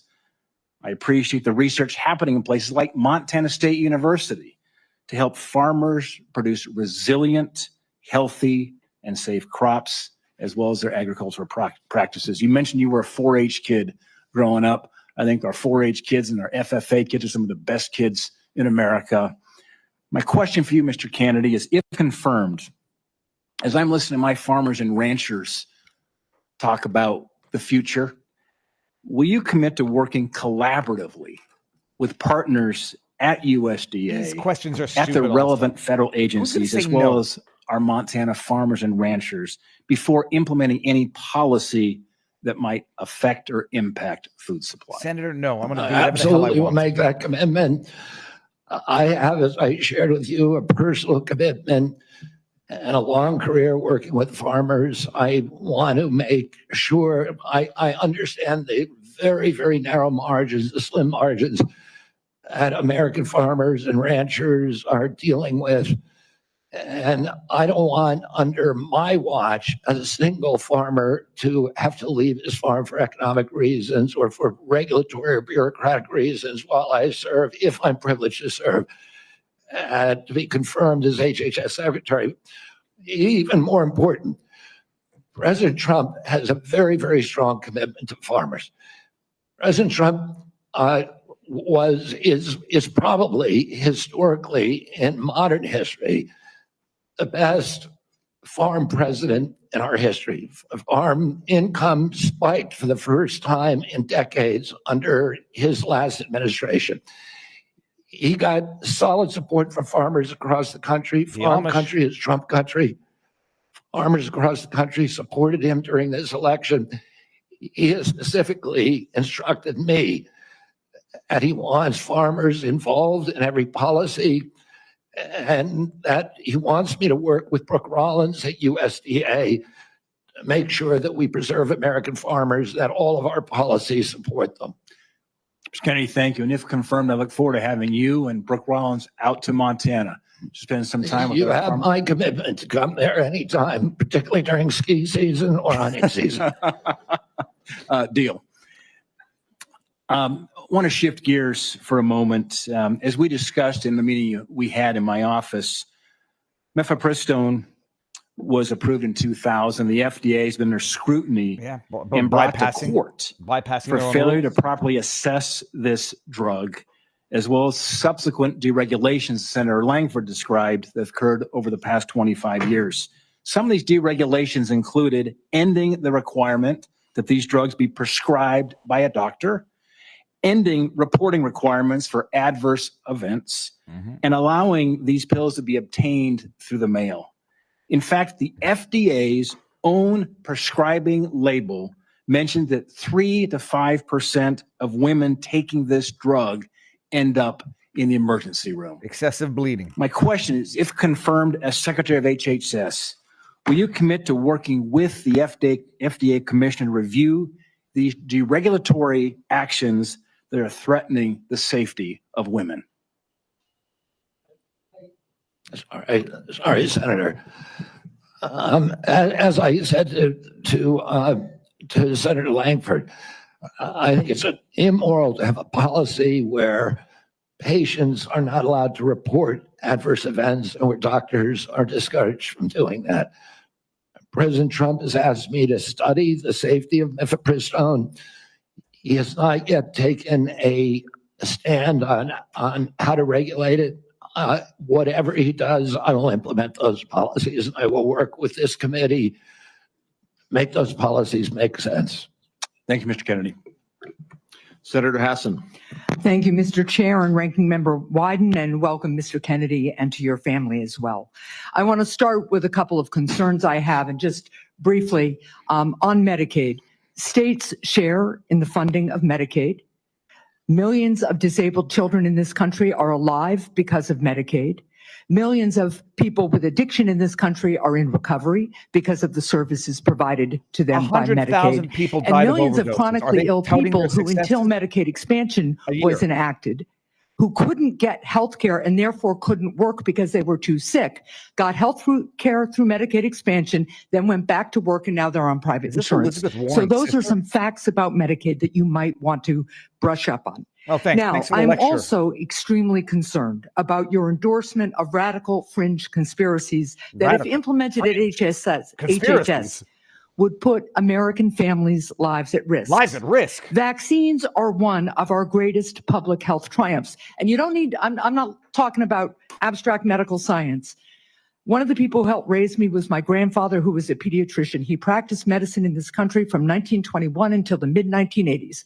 And I heard details about the difference those vaccines made in saving lives in the children who were under his mRNA? care. Vaccination has helped to eradicate many deadly diseases in the United States, including polio and smallpox, something we should be proud of as Americans. I am extremely concerned that as Secretary, you would be able to halt critical vaccine research and to exploit parents' natural worries by advising them not to vaccinate their children. This will lead to more children getting sick, and some will even die. Before the measles vaccine, about 500 American children died a year from measles. This is too much of a risk for our country, and there is no reason that any of us should believe that you have reversed the anti-vaccine views that you have promoted for 25 years. For example, you have previously falsely suggested that the polio vaccine killed many, many, many, many more people than polio ever did by causing fatal cancers, while rigorous safety studies show that to be completely false. Oh, really? Now, let's go to something we agree upon. I am really heartened to see that one area where we agree on is on women's reproductive freedom. In your own words, it's not the government's place to tell people what to do with their bodies. You said that, correct? Is that a question? Yeah. Mr. Kennedy, in 2023, you came to New Hampshire and said, quote, I'm pro-choice. I don't think the government has any business telling people what they can or cannot do with their body. So you said that, right? Yes. Yep. But you also said we need to trust the women to make that choice because I don't trust government to make any choices. You said that too, right? Yes. It is remarkable that you have such a long record of fighting for women's reproductive freedom, and really great that my Republican colleagues are so open to voting for a pro-choice HHS secretary. So, Mr. Kennedy, I'm confused. You have clearly stated in the past that bodily autonomy is one of your core values. The question is, do you stand for that value or not? When was it that you decided to sell out the values you've had your whole life in order to be given power by President Trump? Senator, I agree with President Trump that every abortion is a tragedy, that we can't be a moral authority in this country. Right. So, but that isn't what you said back in New Hampshire in 2023. My question is exactly when did you decide to sell out your life's work and values to get this position? Go fuck yourself. I agree with President Trump that every abortion is a tragedy. So what you're telling us, just to be clear, when did you sell out Cortez Masto? Is that regardless of what you believe, regardless of what values you have, if President Trump tells you to do something, you're going to do it. Now you know how You she said thinks just when it now comes the to discussion Biden. about mifepristone. Oh, he's asked me to study the safety of it. Here are the safety studies that tell us mifepristone is safe and effective. And I asked Mr. Chair that these about 40 studies be admitted to the record by unanimous consent. Without objection. So the studies are there. The safety is proved. The science is there. But what you're telling us is if President Trump orders you to take action to make it harder for women to get direly needed health care, you'll follow his order. If Mr. Trump, as he did yesterday, orders a halt on Medicaid payments that are essential for taking care of people with disabilities all around this country, you're going to follow that order because you are willing to sacrifice your values, your knowledge, if President Trump tells you to do that. That, to me, is unacceptable in a Secretary of Health and Human Services. Do you have a question? As I explained before, the White House has issued a statement saying that that policy will not deprive any American. Yeah, the problem is the White House issued that statement only after we pointed out the damage it would do, and it became politically uncomfortable for them. You know what else that freeze on federal funding did? It halted funds for critical research that could cure pediatric cancer. So if the president tells you to do that, you're going to stop that too. That's enough. Thank you. Senator Cortez Masto is next. Thank you. Mr. Kennedy, thank you for coming into my office and having the conversation that we did. I appreciate your passion and your belief, and you've spent years really talking about the issues that matter to you, and I appreciate that. Let me ask you a couple of questions, though I just need some clarification. Right now, there's a 40-year-old law that requires hospital ERs accepting payment from Medicare to actually provide emergency care to patients. So let's say a woman experiencing a life-threatening condition like a heart attack goes to the ER. As a lawyer, you would agree that that federal law protects her right to emergency care, correct? Yes. So now a pregnant woman with life-threatening bleeding from an incomplete miscarriage goes to the ER.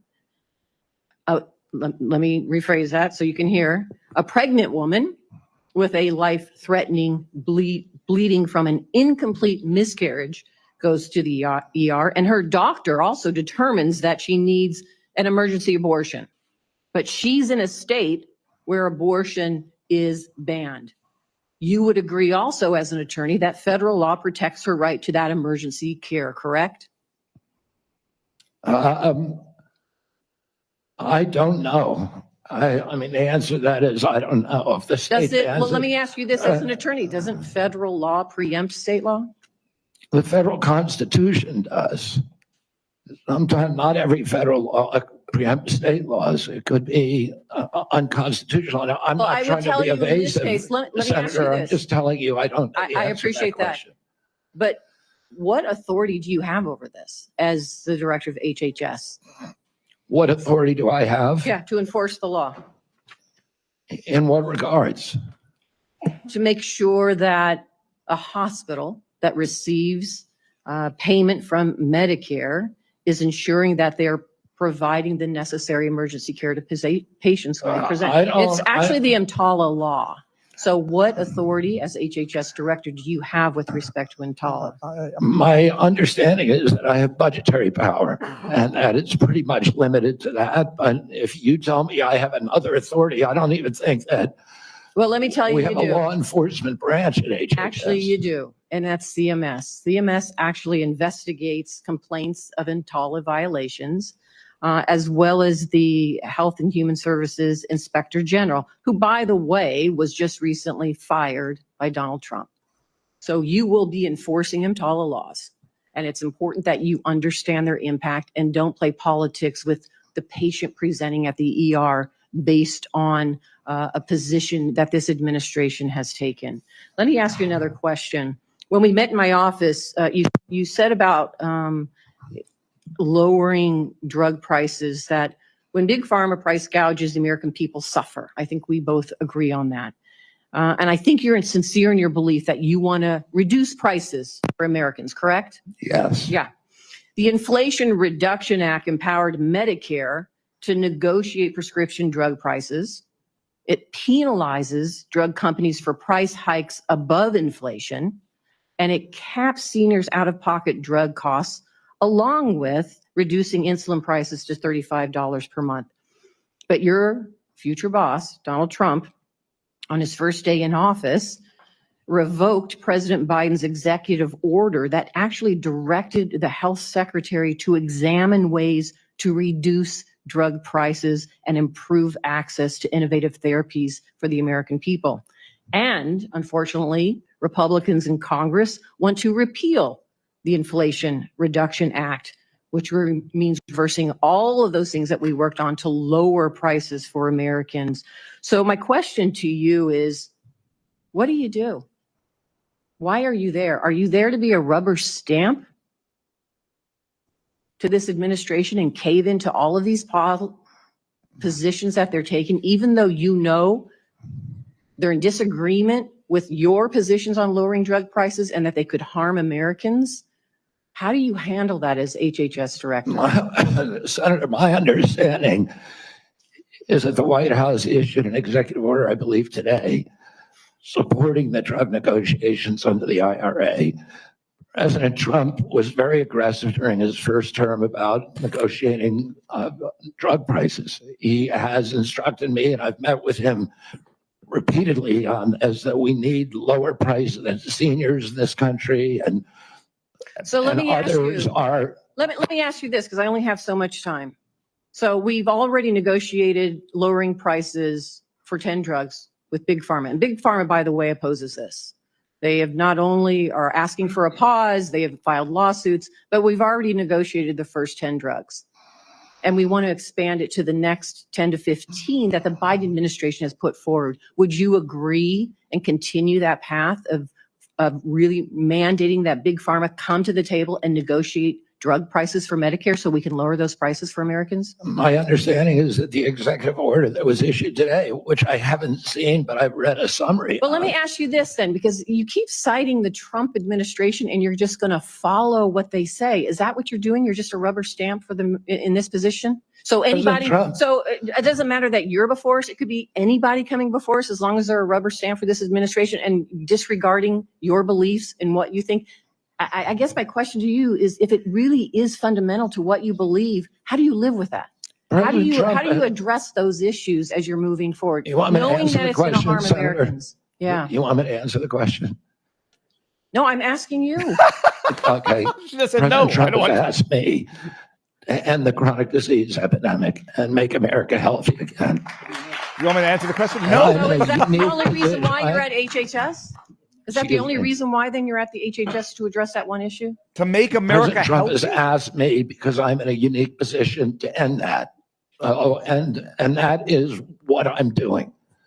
And if we don't solve that problem, Senator, all of the other disputes we have about who's paying, and whether it's insurance companies, whether it's providers, whether it's HMOs, whether it's patients or families, all of those are moving deck chairs around on the Titanic. Our ship is sinking. Our 60% increase in Medicaid over the past 4 years is the biggest budget line now, and it's growing faster than any other. And no other nation in the world has what we have here. No other nation has a chronic disease. We have the highest chronic disease burden of any country in the world. We had, during COVID, we had 16% of the COVID deaths in a country. We only have 4.2% of the world's population. We had a higher death count than any country in the world. And when CDC was asked why, they said it's because Americans are the sickest people on earth. The average person who died from COVID, American, had 3.8 chronic diseases. This is an existential threat economically, to our military, to our health, to our sense of well-being. And it is a priority for President Trump. And that's why he asked me to run the agency. And if I'm privileged to be confirmed, that's exactly what I'll do. Senator Barrasso. Thanks so much, Mr. Chairman. Mr. Kennedy, thank you for taking time to visit with me in my office prior to today's hearing to talk about a lot of the important issues affecting healthcare in my home state of Wyoming, as well as the nation. I appreciate your willingness to serve our country. During our meeting, we discussed the challenges that healthcare providers and patients are facing in rural America. Financial obstacles facing rural hospitals, workforce shortages, issues of OBGYN, and then new regulations that are painful that have come out of the Biden administration, hurting our ability to provide nursing home staffing. So let me start, if I could, with rural hospitals and the closures of hospitals like that. There are a lot of challenges facing hospitals in rural communities and frontier areas. We have 33 hospitals in Wyoming. 26 are really located in areas, locations, often hard to get to. Weather impacts them. 6 of the hospitals are at risk of closing. 2 are at immediate risk of closing in the next 2 years. 10 have had to cut available services. And this is a concern of rural hospitals, both Republican and Democrat states, either way, bipartisan. Critical that the workforce challenges, financial challenges that we're facing are addressed. Can you commit to working with us on a plan to address the critical nationwide issue of rural health care? Yes, yes, Senator. And I would say that during my visits, I visited almost 60 senators so far. And the most common unifying, I would say, issue among both Democrats and Republicans, there were 2. One was PBM reform, and the other is rural hospitals. And, our nation made a commitment over 100 years ago to put a hospital within 30 miles of every American. We generally succeeded in doing that. It's absolutely critical. It's life-saving. And rural hospitals are closing at an extraordinary rate right now. they not only provide important healthcare for the localities, but also they're economic drivers for localities all over this country. President Trump is determined to end the hemorrhage of rural hospitals, and he's asked me to do that through the use of AI, through telemedicine, which these are innovations that I saw the other day. A Cleveland clinic has developed an AI nurse that you cannot distinguish from a human being, that has diagnostics as good as any doctor. And we can provide concierge care to every American in this country, even those the remote parts of Wyoming, Montana, Alaska, etc. We also have opportunities at HRSA and at the GME to finally live up to GME's mission of providing personnel to rural hospitals. And I intend to use all of my power, because I've seen the priority that is given by both Democrats and Republicans on this committee. I intend to make that a priority if I'm privileged to be confirmed. Well, I appreciate it, because often with financial strains on the local hospital, one of the common services to be cut in rural hospitals and maternity services. So now we have women in Wyoming having to drive over 100 miles to access care. 13 counties in Wyoming don't have access to OB. And we're talking counties larger than the states of Vermont, New Hampshire, Rhode Island, Connecticut, New Jersey, Delaware, counties larger than those whole states. So will you commit to working with my office to find solutions to help address these specific maternal health challenges in rural America? Yes, Senator, I look forward to it.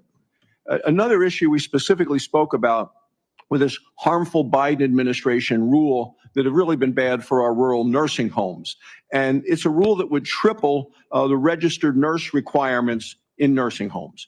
This is going to lead, there just aren't enough registered nurses in our state to be able to comply with this.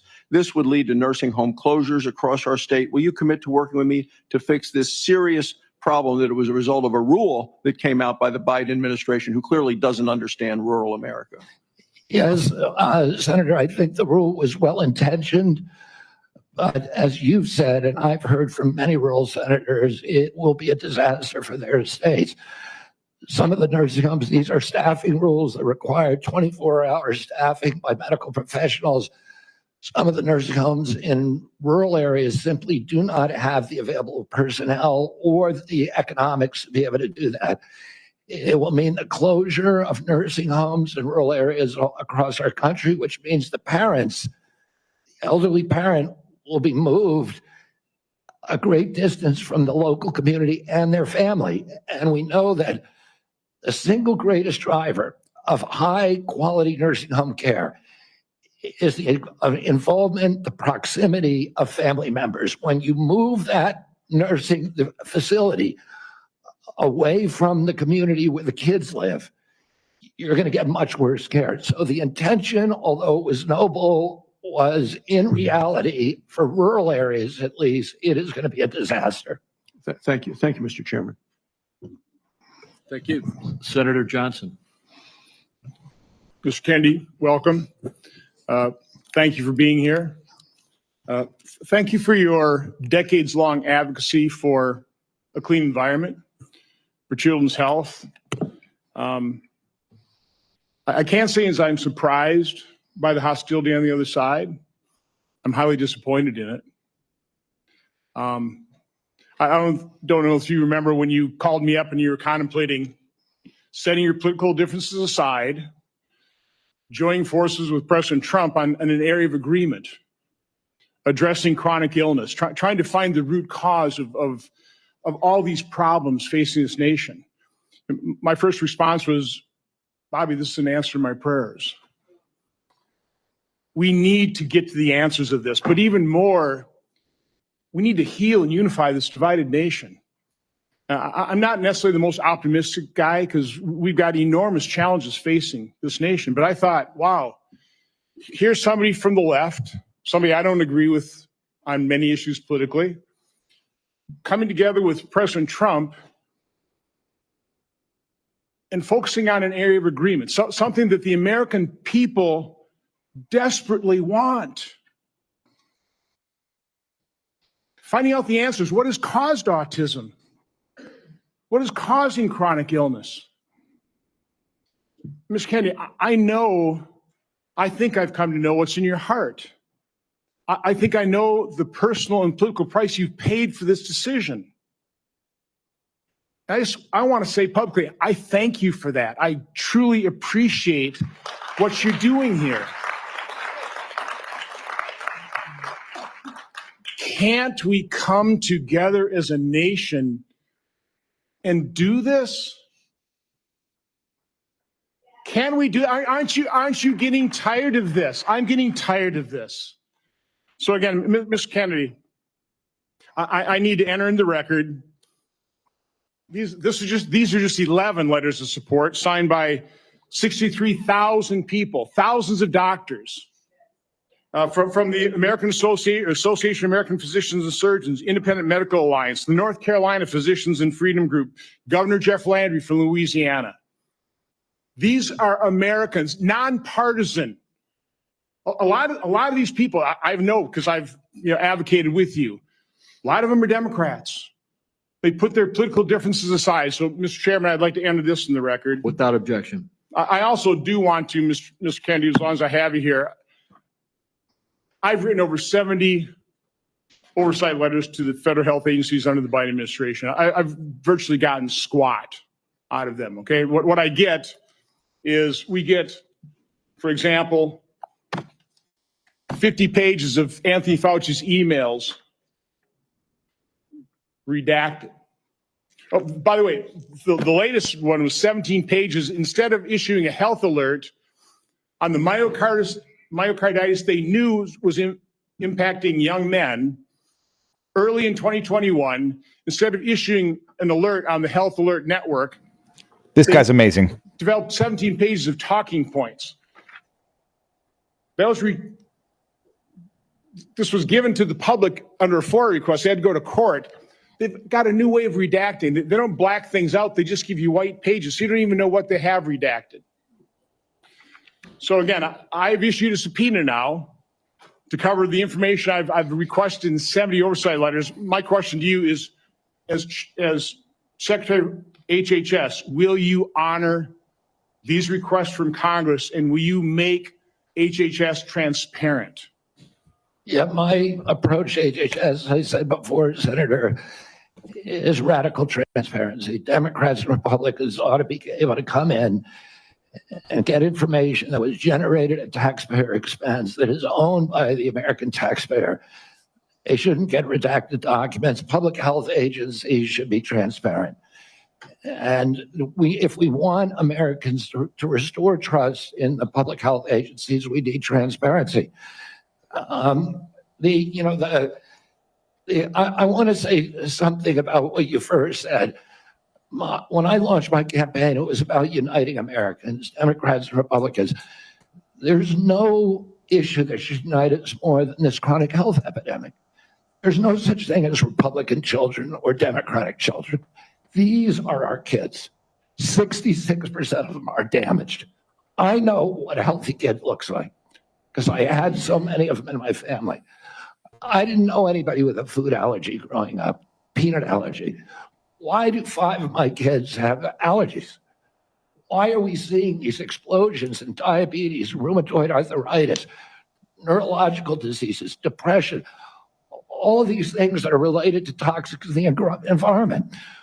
Why can't we just agree with each other to put differences about so many issues, intractable issues aside, and say, we're going to end this? I don't think anybody is going to be able to do this like I have because of my peculiar experience, because I've litigated against these agencies. When you litigate against them, you get a PhD in corporate capture and how to unravel it. I've written 6 books about these agencies. I know a lot about them and I know how to fix it. And there's nobody who will fix it the way that I do because I'm not scared of vested interests. I don't care. I'm not here because I want a position or a job. I have a very good life and a happy family. This is something I don't need. I want to do this because we're going to fix it. And the other thing is we are attracting now a caliber of people to HHS like never before in history. And they're entrepreneurs, they're disruptors, they're innovators of immense talent that are walking away, many of them from growing concerns. They're not coming there for position. They're coming there because they want to save our country. And they're from across the political spectrum. And all these Democrats are opposed to me for partisan issues. They used to be my friends, agreed with me on all the environmental issues I've been working on for my whole career. Now they're against me because anything that President Trump does, any decision he makes, has to be lampooned, derided, discredited, marginalized, vilified. We need to move on. Senator Warren. Thank you, Mr. Chairman. Oh, Mr. no. Kennedy, I want to start with something that I think you and I agree on, and that is that Big Pharma has too much power in Washington. You've said that President Trump asked you to, quote, clean up corruption and conflicts. Sounds great. You've said that you will, quote, slam shut the revolving door between government agencies and the companies they regulate. That also sounds great. So here's an easy question. Will you commit that when you leave this job, you will not accept compensation from a drug company, a medical device Oh, he'll company, answer this. a hospital For how long? system, or a health insurer for at least 4 years, Yes. including as a lobbyist or a board Yes. Can you just repeat the last part of the question? Can I commit You're to not going what? to take money from drug companies in any way, shape, or form. Who? Me? Yes, you. Oh. Yeah, I'm You're the happy one- to commit to that. Okay, good. That's what I figured. I said it's an easy question to start Well, then with. maybe phrase it easier. And I think you're moron. right on this. I don't question. think any of them want to give me money, by the way. Let's keep going. You're right, because to say yes, because every American has the right to know that every decision you make as our number one health officer is to help them and not to make money for yourself Who in the donates to future. Elizabeth Warren's So I campaign? want to talk I more wonder. about money. I'm looking at your paperwork right now. In the past 2 years, you've raked in $2.5 million from a law firm called Wisner Baum. You go online, you do commercials to encourage people to sign up with Wisner Baum to join lawsuits against vaccine makers. And for everyone who signs up, you personally get paid. And if they win their case, you get 10% of what they win.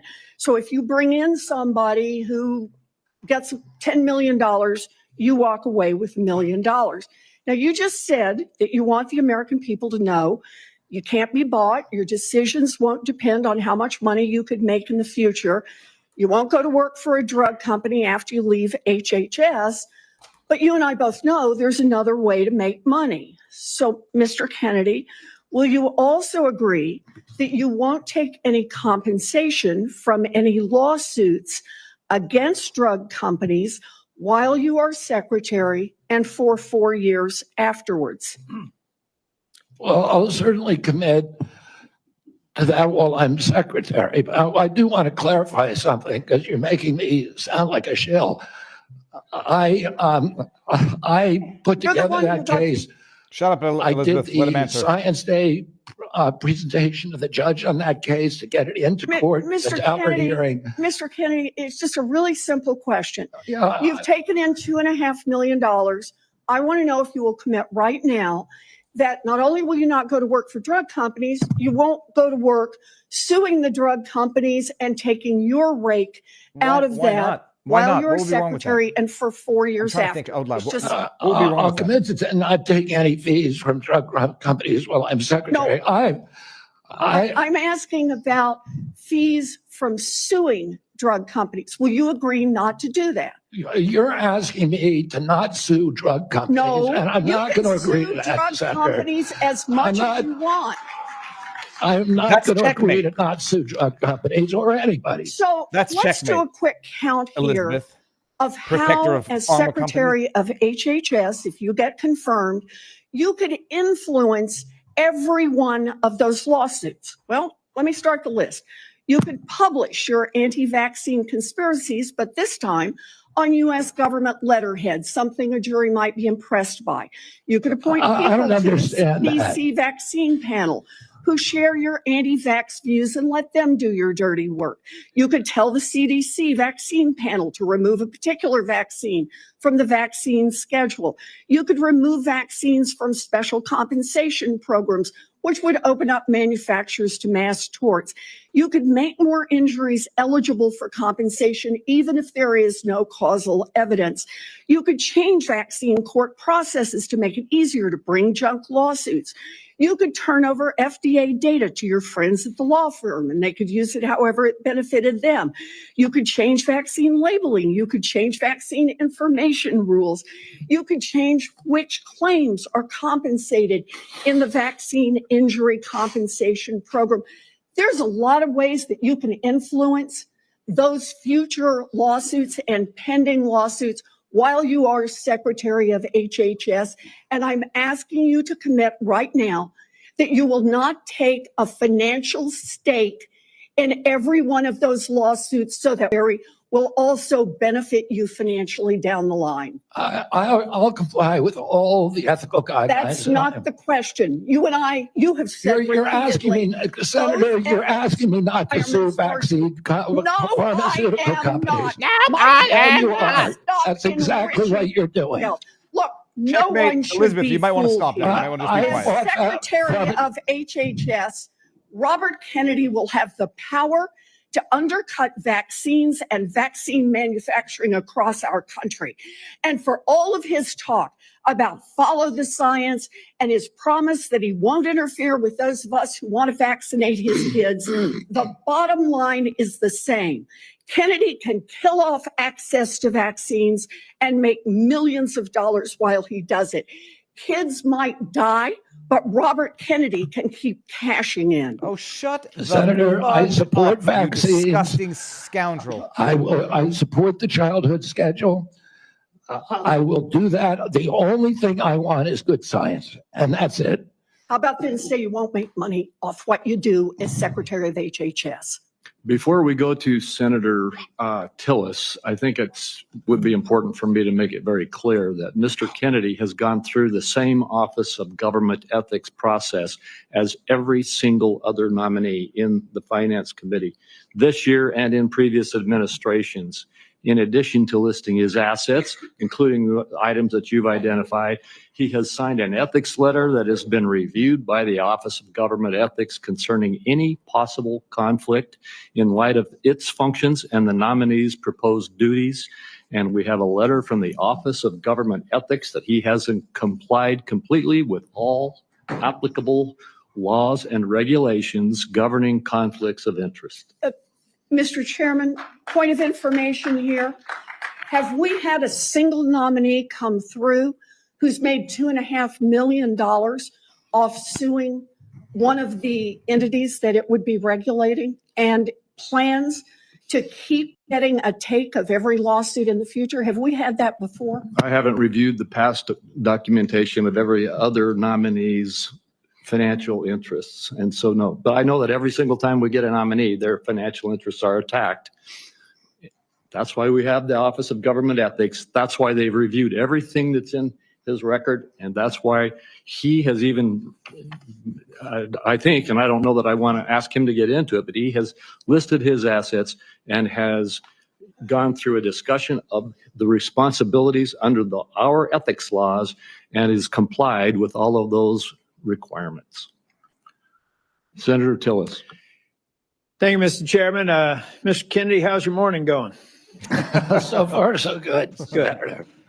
You came prepared. I'm glad that you did.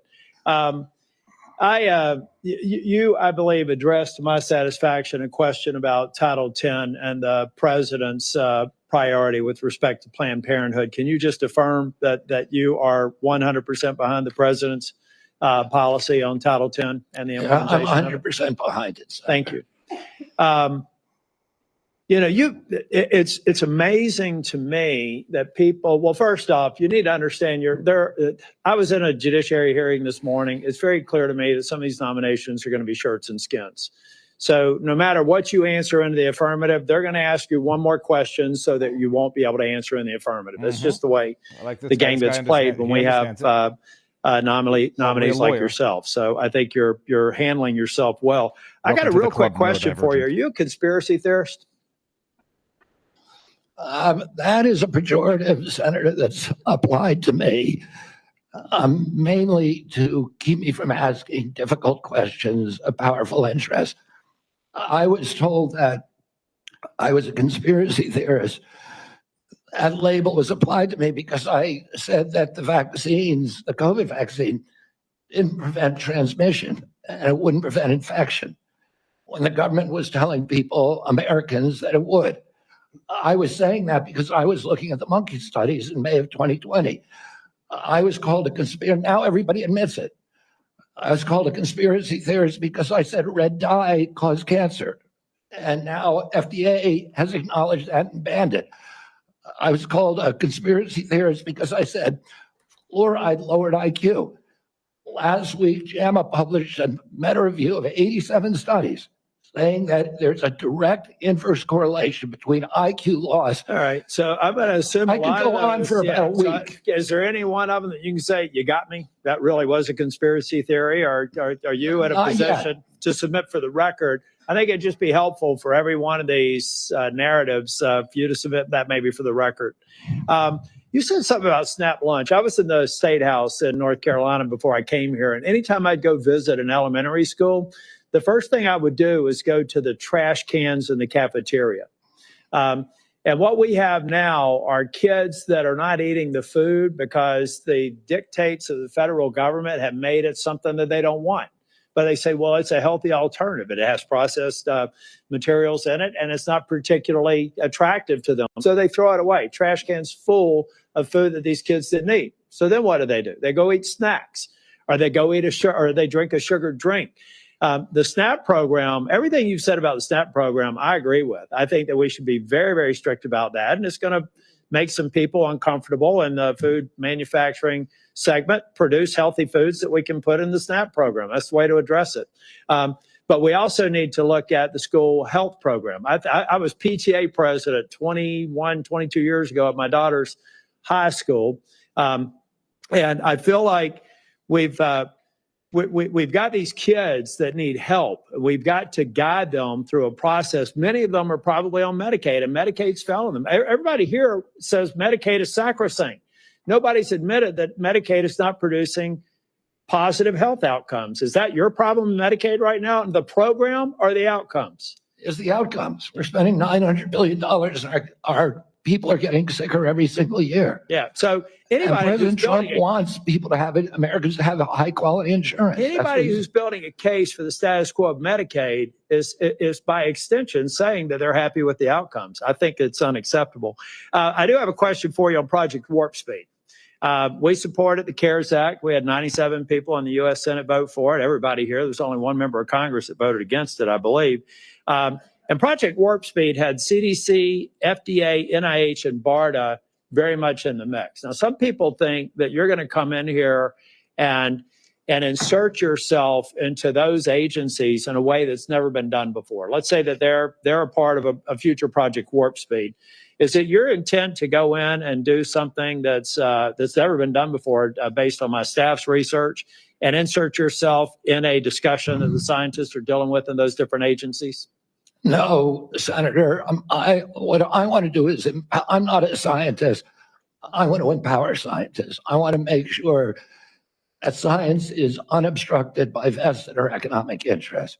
That's good. Or by bad culture. And I'll just say about Operation Warp Speed, it was an extraordinary accomplishment, demonstration of leadership by President Trump. When he promoted Operation Warp Speed, he was looking at all of the different remedies, including vaccines, therapeutics, everything. Therapeutic, ivermectin, hydroxychloroquine, famotidine, even chlorine dioxide. And he was not looking at shutting down our country for the year, forcing people to wear masks for a year, forcing all social distancing that did not have any scientific basis, which Dr. Fauci has now acknowledged. He said we took it out of thin air. But But all of those changed during the Biden administration. And it became very narrowly focused. We ended up with the worst, the highest death count of any country in the world. Mr. Chair, if I can just ask one final question, and I think it's a one-word answer. I've heard a lot of people complaining about healthcare delivery, Medicaid, on the other side of the dais here. Who's been responsible for healthcare policies over the last 4 years?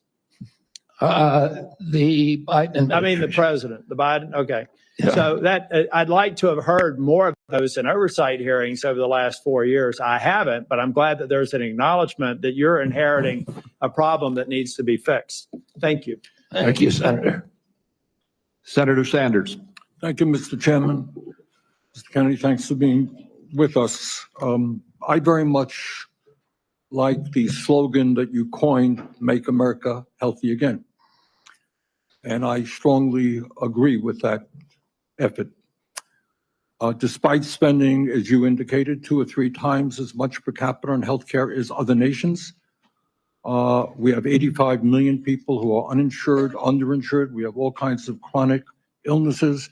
Our life expectancy is lower than other countries. And for working class people in this country, they are living 6, 7 years shorter lives than the top 1%. We got a problem, okay? And I'm going to suggest some ideas that I think can remedy that. Last year, the insurance industry in this country made over $70 billion, while at the same time, 85 million Americans are uninsured or underinsured. Do you agree with me that the United States should join every other major country on earth and guarantee health care to all people as a human right? Yes? No? Senator, I can't give you a yes or no answer to that question. Healthcare a human right. Is healthcare a human right? In the way that free speech is a human right, yeah. I would say it's different because if with free speech doesn't cost anybody anything, but in healthcare, if you smoke cigarettes for 20 years and you get cancer, you are now taking from the pool. Well, and so are you guaranteed the same right, or is there also a duty? I'm sorry. I'd love to talk for an hour with you. We got a few minutes left here. All right. Every other country on earth says healthcare, whether you're poor or rich, young or old, is a human right. I'm not hearing you say that. All right. You've talked about the drug companies, and maybe we agree on this one. As you all know, despite the drug companies making over $100 billion in profits, paying CEOs outrageous compensation packages, we, in some cases, pay 10 times more for the same drug. Will you support legislation that I will introduce which says that in America we should not be paying a nickel more for prescription drugs than people around the rest of the world? Yes, no? To equalize it? Not to equalize it, that we should not be paying more than other countries for the same damn drug. President Trump has asked me, in fact, I had a meeting with President Trump a week ago where we showed him the charts. He knows the charts. We're paying 10 times more from Europe. That's right. And are you going to commit to us that you will end that absurdity? I think in principle we can. We should end that disparity. Good. Okay. That's great. All right. I happen to believe that climate change is real, it's an existential threat, and it is a healthcare issue. Donald Trump thinks that it is a hoax originating in China. Question is, in your judgment, is climate change a hoax or is it real, causing devastating problems? President Trump and I, from the beginning, from our first meeting, agreed to disagree on that issue. I believe climate change is existential. My job is to make Americans healthy again. All right, you believe that you think that you disagree with Trump, you don't think climate change is a hoax, is what I'm hearing. My job here is to I'm make just asking you that, Americans Mr. Kennedy, not a trick question. I answered your question, Senator Sanders. Okay, you disagree with the president on that. I answered your question. Okay. I'm going to pick up on a point that Senator Hassan made. Look, there is no question that abortion is a divisive issue in this country. I would say a majority of the people are pro-choice. There's a strong minority who are pro-life. A year and a half ago, you went to New Hampshire, running for president, gave a speech, and you talked about government should not tell a woman what she can do with her own body. That's her choice. Now, I think everybody on that side is pro-life. I think everybody here is pro-choice.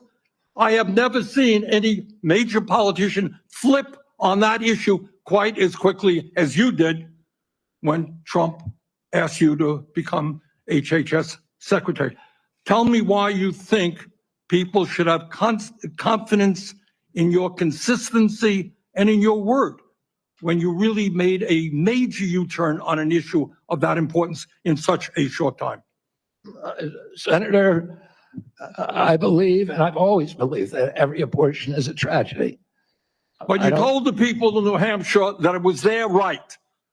All right, let me do a last question because I'm running out of time. I think the gist of what you're trying to say today is you're really pro-vaccine, you want to ask questions. You have started a group called the Children's Health Defense. You're the originator. Right now, as I understand it, on their website, they are selling what's called onesies. These are little things, clothing for babies. One of them is titled Unvaxxed, Unafraid. Next one, and they're sold for $26 a piece, by the way. Next one is No Vax, No Problem. Now you're coming before this committee and you say you're pro-vaccine. Just want to ask some questions. And yet your organization is making money selling a child's product to parents for $26, which casts fundamental doubt on the usefulness of vaccines. Can you tell us now that you will, now that you are pro-vaccine, that you're going to have your organization take these products off the market? Senator, I have no power over that organization. I'm not part of it. I resigned from the board. Yeah, that was just a few months ago. You founded that. You certainly have power. You can make that call. Are you supportive of this? I've had nothing to do with Are you leadership. supportive of these onesies? I'm supportive of vaccines. Are you supportive of this clothing, which is militantly anti-vaccine? I am supportive of vaccines. I will. I want good science, and I want to protect. But you will not tell the organization you founded not to continue selling that product. Thank you, Mr. Chairman. Senator Blackburn. Thank you so much, Mr. Chairman, and thank you so much for being with us today. And I have no doubt that you will be confirmed and you are going to do such a solid job for the people of this country. And I do have several issues I wanted to talk with you about and didn't have time to cover them all when we met prior to the meeting, but rural health care is very important to me and the people of Tennessee. 78 of our 95 counties are rural counties. Now, over the last few years, we've seen hospital closures. So we have focused on access in rural areas. And my rural health agenda, which is bipartisan, focuses on innovation, telehealth, access points. It focuses on work shortages. And also, Senator Warner and I have together focused on making certain that we address the area wage index and do that fairly for our citizens that are in rural communities. So I would like a commitment from you that when confirmed, you and your CMS administrator will work with us to make certain that the area wage index is balanced and that it is fair to rural areas. Senator, both Dr. Oz and myself recognize that rural health care is in crisis in this country, and that is catastrophic for our entire country. And I talked a little bit about my commitment to rural health earlier in this hearing. The regional price points, as you know, are set by Congress and not by HHS. I will certainly, and I know Dr. Oz will certainly work with you to make them sensible. We look forward to that. Also, you and I, before you came forward as the secretary, the nominee, we had talked in years past about over-medicating youth and concerns over that. And I was looking at a report from TennCare, which is our Medicaid program in Tennessee.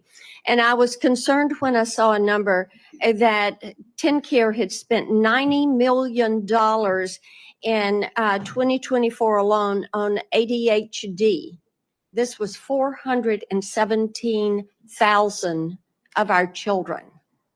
And $90 million. To me, that is heartbreaking, what is happening there.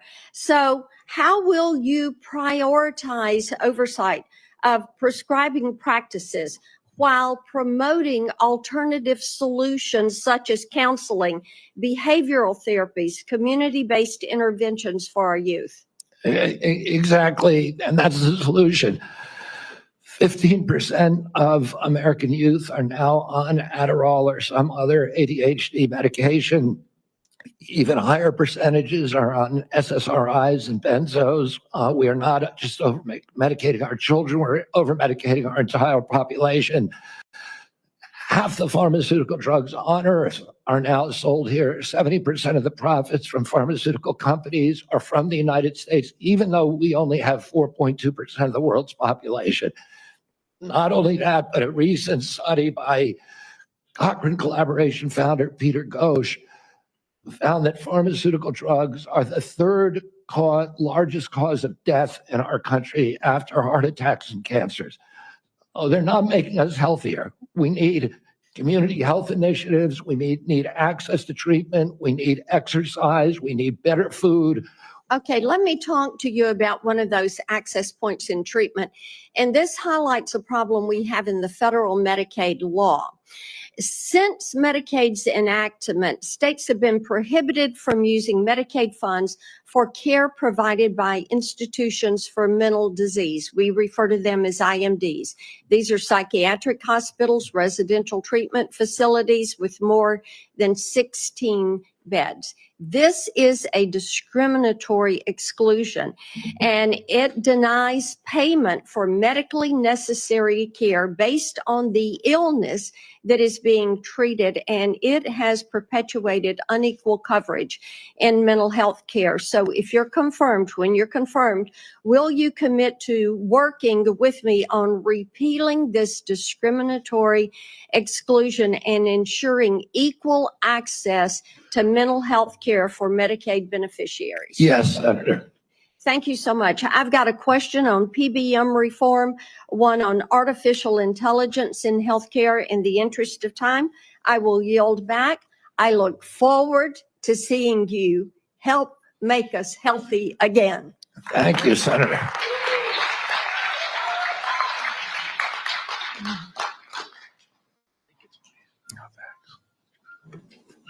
Senator Lujan.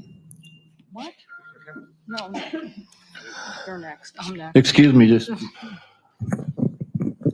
I made a mistake. It's Senator Cantwell. Thank you so much. Thank you, Mr. Chairman, and congratulations on your nomination, Mr. Kennedy. And I've been absent only because I've been in another hearing with the nominee to be the Commerce Secretary. So I will review everything that you've said today and look at that diligently. Oh yeah, I'm sure. But one of the things that I wanted to discuss with you is I represent a very big innovation state, and innovation in healthcare specifically. Innovation like NIH funding to the Fred Hutch Cancer Center that helped develop the HPV vaccine, which has the potential to eliminate over 95% of cervical cancer.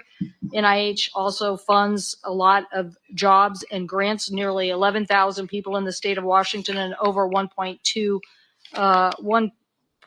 billion worth of grants. So while I agree with you on healthy foods, I definitely am troubled by the medical research side of innovation and some of the things that you have said.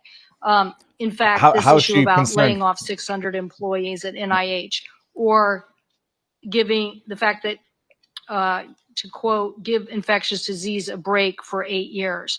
So we've had a chance to talk about this a little bit, but the most striking example of this is when COVID hit. And we were the first in the nation. We had the first case, and it really was the fast response by the University of Washington that really helped save lives. So I just want to know are you aware of how harmful these issues could be for public health? That public health in and of itself could be affected by these kind of anti-science views? Senator, I have always been a science person, a pro-science person. I believe in evidence-based medicine and gold standard science. When I said, and I've explained this before you came in, that 600 people out of a workforce of 91,000 is pretty typical. Last year alone, President Biden replaced 3,000 people at HHS and 700 at NIH. I want to say this. I said give infectious disease a break because that's been the principal preoccupation. Infectious disease, chronic disease is 92%, accounts for 92% of deaths in this country, and almost nothing is studied at NIH about the etiology of our chronic disease epidemic. But right now, money is going to infectious disease. But And I get your point. It's an interesting point.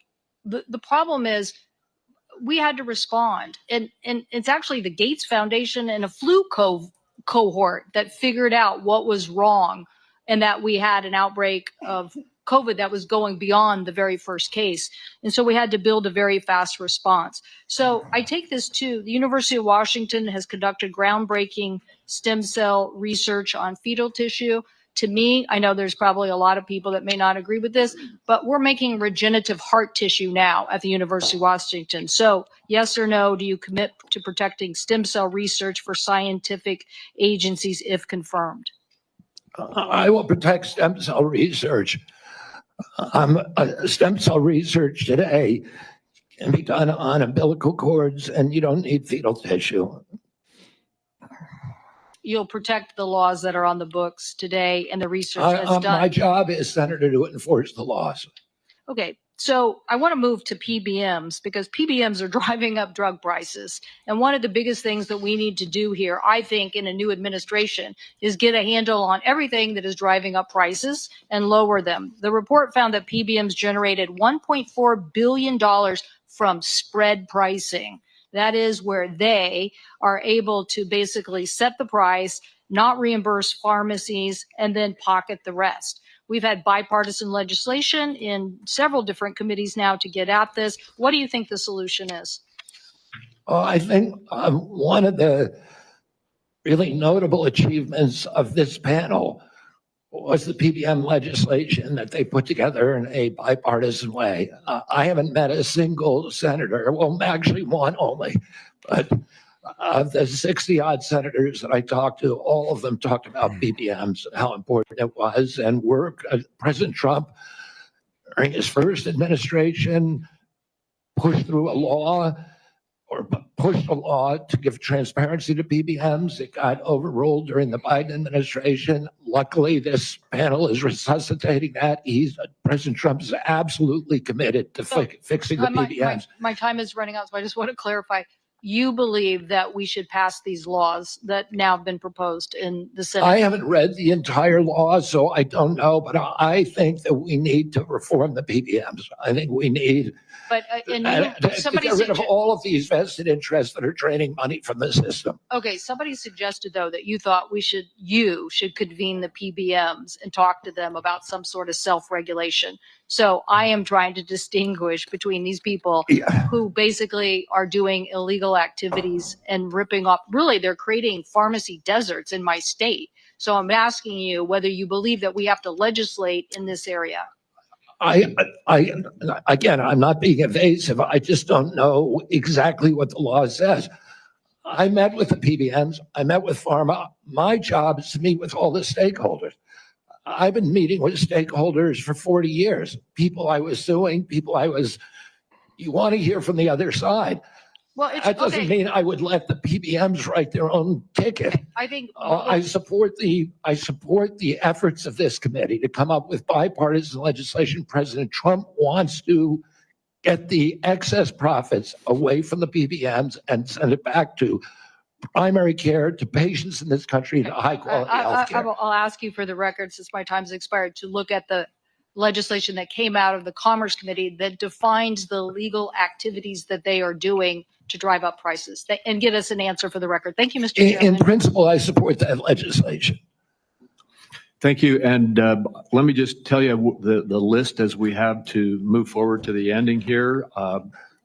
Senator Lujan will be next, followed by Senator Marshall, Senator Warnock, Senator Smith. Dear God, that's 20, Senator Young, that's 25 and Senator minutes. Welch. That's 30 more minutes. Let me say again, Mr. Chairman, this is a matter of such importance. Shut up, A Wyden. number of my colleagues would like a second round, and I think it would be important to offer, say, a modest amount of additional time to get into this on both sides. I know I have some questions. I Shut want up, my Meg. colleagues to have the opportunity to raise their concerns as well.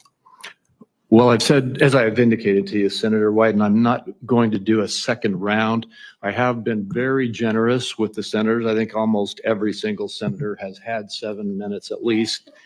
And But I didn't will have give enough you a grandstanding second, yet. as is our practice I think between the two of us. I'll then divide my time up with my colleagues. I'll be Okay, even you are briefer. welcome to do that. Thank you. Senator You Lujan. used it so well. Thank in you, the Mr. first Chairman. Mr. Kennedy, Really? when we met, you stated to me that it is not your goal to take away programs that work for Americans. Do you stand by that statement? Yes, Senator. Mr. Kennedy, do you know how many Americans rely on Medicaid? It's about 72 million plus the 7 million kids who are on chips. Appreciate that, 72 million. Yes or no, is it important that expectant mothers and newborns have access to health coverage?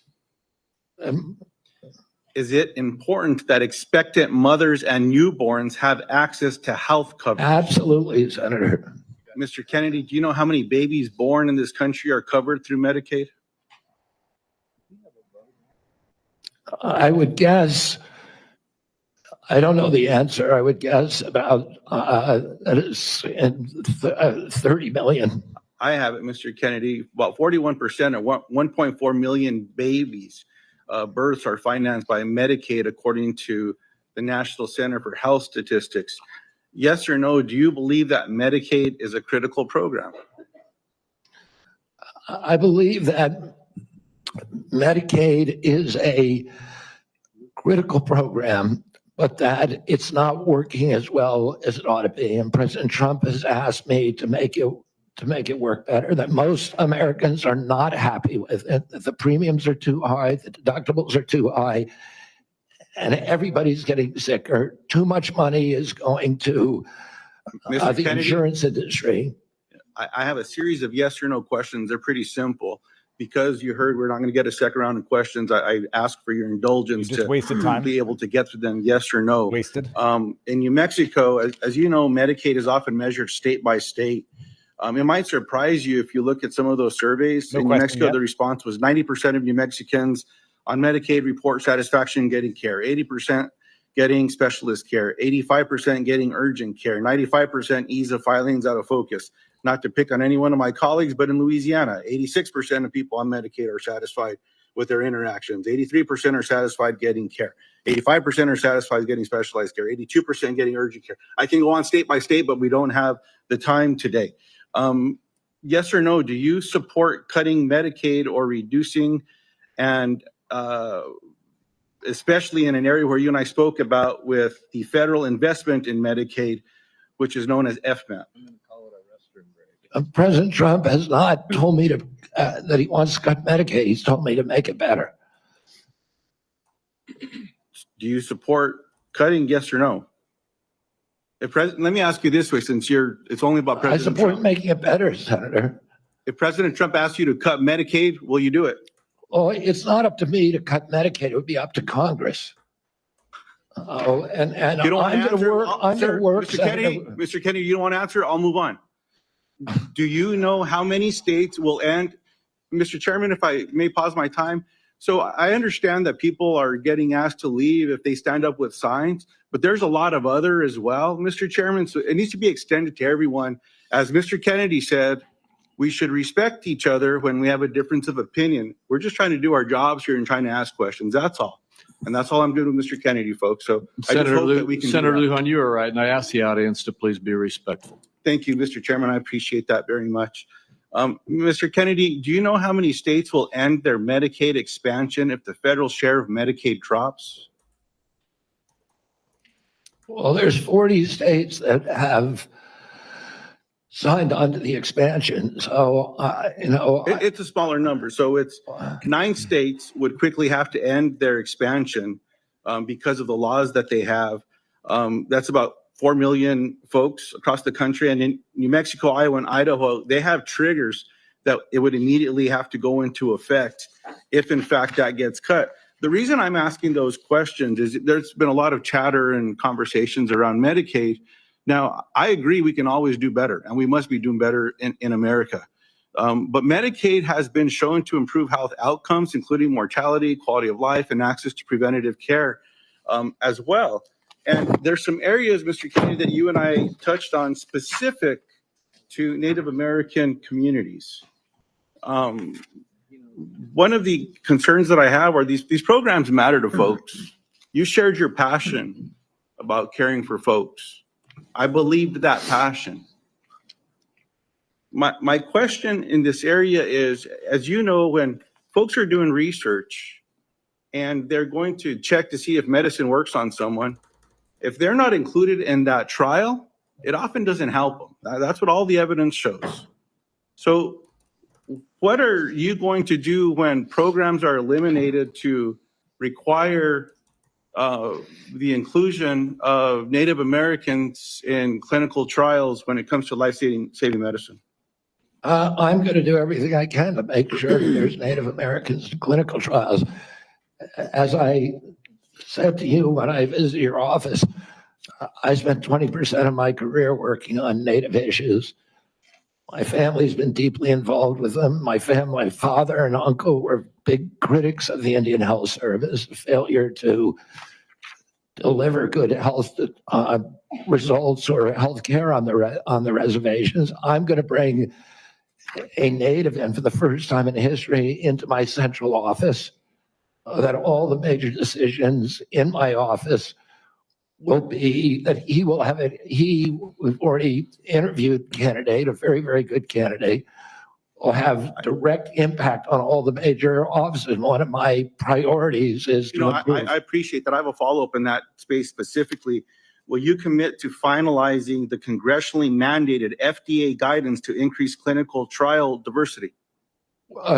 Just repeat that again. I'm sorry. Will you commit to finalizing the congressionally mandated FDA guidance to increasing clinical trial diversity?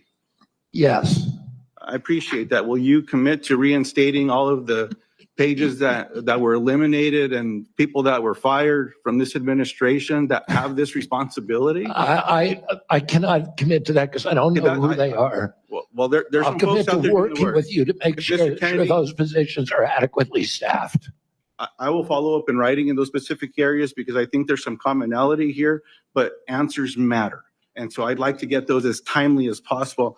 The last thing, Mr. Chairman, that I'll say is one of the conversations I had last before this hearing was with a family that I've been working with to work with my Republican colleagues when it comes to autism and federal programs and making a difference in these families' lives and this little girl's life.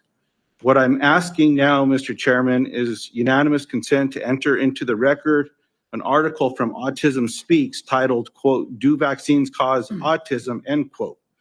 And I'll note that the first sentence states, quote, No. "Vaccines do not cause autism," No. end quote. Okay. Thank you. I yield back. Without objection. And before we move on, we've had a request from several quarters for a quick restroom break. We will take a 5-minute recess. I'm sorry to those remaining 5 or 6 senators who must wait a few minutes, but we will have a quick break. We will be back as soon as we can. Well, that'll give me time to rant and rave a little bit like a freaking lunatic. I've never heard an audience actually cheer for during a confirmation hearing candidate. Never heard that before.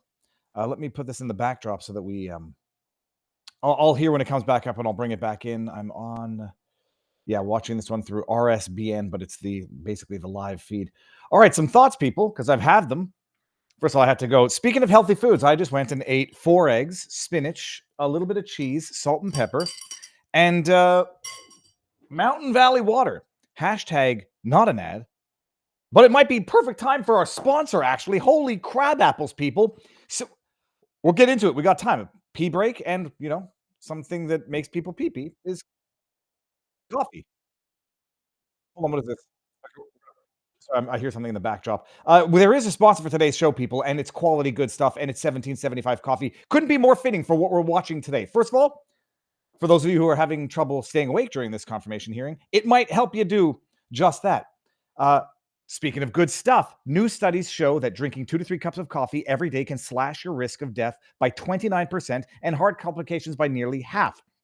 But none of that matters if your coffee tastes like Starbucks crap. They say don't mention the competition. Starbucks is not the competition. It's crap. Enter 1775 coffee, bold, hand-picked Bolivian beans, roasted in the USA, single origin, rigorously tested to the highest standards, and built for patriots who refuse to compromise. No fillers, no fraud, just pure coffee excellence. While other brands burn their low-quality beans to mask their mistakes, 1775 coffee selects the best, like choosing patriots over politicians, like choosing RFK Jr. over Elizabeth Warren or Bernie Sanders. It's coffee that boosts your metabolism, protects your heart, keeps you sharper than a late night Trump tweet. The best part, every dollar spent on 1775 coffee for a limited time will enter you to win a blacked out, my head is so itchy, a blacked out 2024 Tesla Cybertruck plus $30,000 cash. It's built like a tank. This beast is apocalypse ready.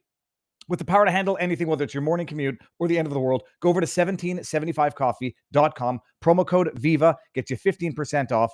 The link is in the description down there. Don't miss your chance to drive off in the Cybertruck and $30,000 in cold hard American cash, which is like $1 million Canadian these days. 1775coffee.com. Promo code VIVA. I want to know, I have a question that I need an answer to. Is goddamn, when you say goddamn, and it's one word, Goddam, that doesn't count as using God's name in vain, does it? If it does, I'll say God forsaken, but then I still think that might count. Gosh forsaken just doesn't have that same oomph. Fucking hypocrites is what these people are. But I'm sitting here listening, and you just ask the obvious questions.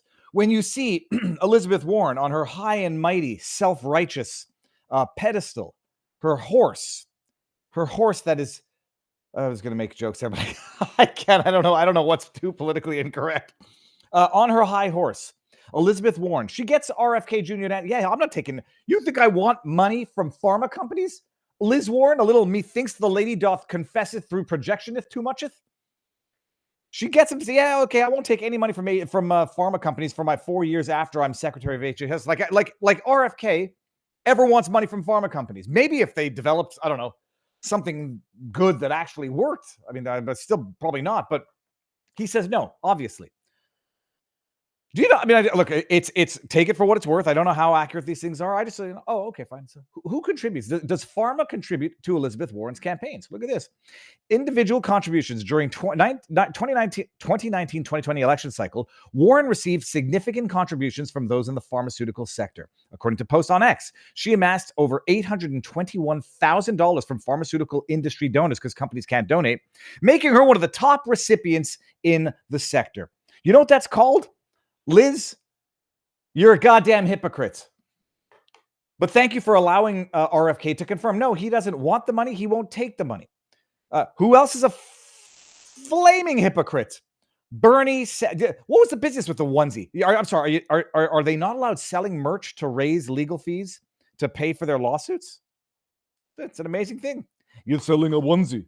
You're selling a onesie that says vaxxed and okay. That's terrible. For $26, no less. Oh my God. Hey, let's go see what Bernie Sanders is selling on his own website. Tax the rich gold tea for $27. Oh my goodness. Billionaires cannot have it all. Tax the rich. Bernie. What else is this Hawkster hawking on his website? Chicago for all of us. Black. Oh, look at this. Cancel all student debt. Mr. Bernie Sanders. Is it okay for you to sell merchandise to raise funds for your campaign, but it's not okay for Children's Health Defense to raise merchandise, to sell merchandise to raise funds? I say the only saving grace for Bernie is, from what I understand, his stuff is made in America. Let me just make sure about this. Goods, frequently asked questions. China. Okay, and then America, let's see. Well, it doesn't specify. I know that when I'm back in 2016, before I learned that Bernie Sanders is a disgusting hypocrite, coward, weak pussy who just bends over backwards and licks the boot that just stomped his neck, someone gave me a Bernie Sanders mug. It was made in America. I liked that. Then when he turned into the POS scoundrel, turncoat, coward, lying bastard that he was, I scraped off the Bernie Sanders logo and kept that plastic cup. Then my wife's like, Viva, you can't put plastic in the microwave. It's going to interfere with your endocrine disruptors and whatnot. All right, let's get to some of the super chats and rumble rants that I have not yet gotten to. Textmaster says, Viva, if you're looking for a new non-swear word, I would like to suggest Sucklebuster that my dad made up working on cars. Well, no, I mean, what is it? Fuddruckers? Fuddruckers is pretty good. All those mother Fuddruckers. But once you're doing that, you may as well just say it. Sucklebucker? Sucklebuster? Man, it sounds gross. It sounds like there's some... No, I'll go with motherfuckers, and I'll just have to apologize tomorrow. Hindsight 2020, but my answer to Warren would have been, I'll cut you a deal. I'll agree not to make money for pharma lawsuits as long as you agree not to take funding from pharmaceutical companies. It would have been just great if you could have pointed it out. But it's not just like 2020. It's like the audacity. Like you're sitting there answering questions from them. You say, how the hell do they have the audacity to ask me this question? And you're stunned. Pinochet's helicopter tour says $26 for a onesie isn't bad. Look, if it's made in America, although it's very tough to find anything that's made in America. We're not made in China, but we'll be wild. That's what Trump said before the insurrection. I'm joking, by the way. Insurrection in quotes. $26 for a onesie is not bad. I can tell you that much. I agree. Hey, I'm once again asking you to donate to my campaign, but if you do the same thing, I will hold it against you and make it seem like a dirty thing that you're doing. Hey. Here, let's go. Textmaster says, yes, this is all fascinating, Viva. I don't want to look up a pin. I want to pin it. Yes, this is all fascinating, Viva, but what is his stance on H-1Bs? I'll take question that have nothing to do with his job for 500. Let me go here. This is fascinating. Then we got Joe Mascu over in our vivabarneslaw.locals.com community. Oh, shoot.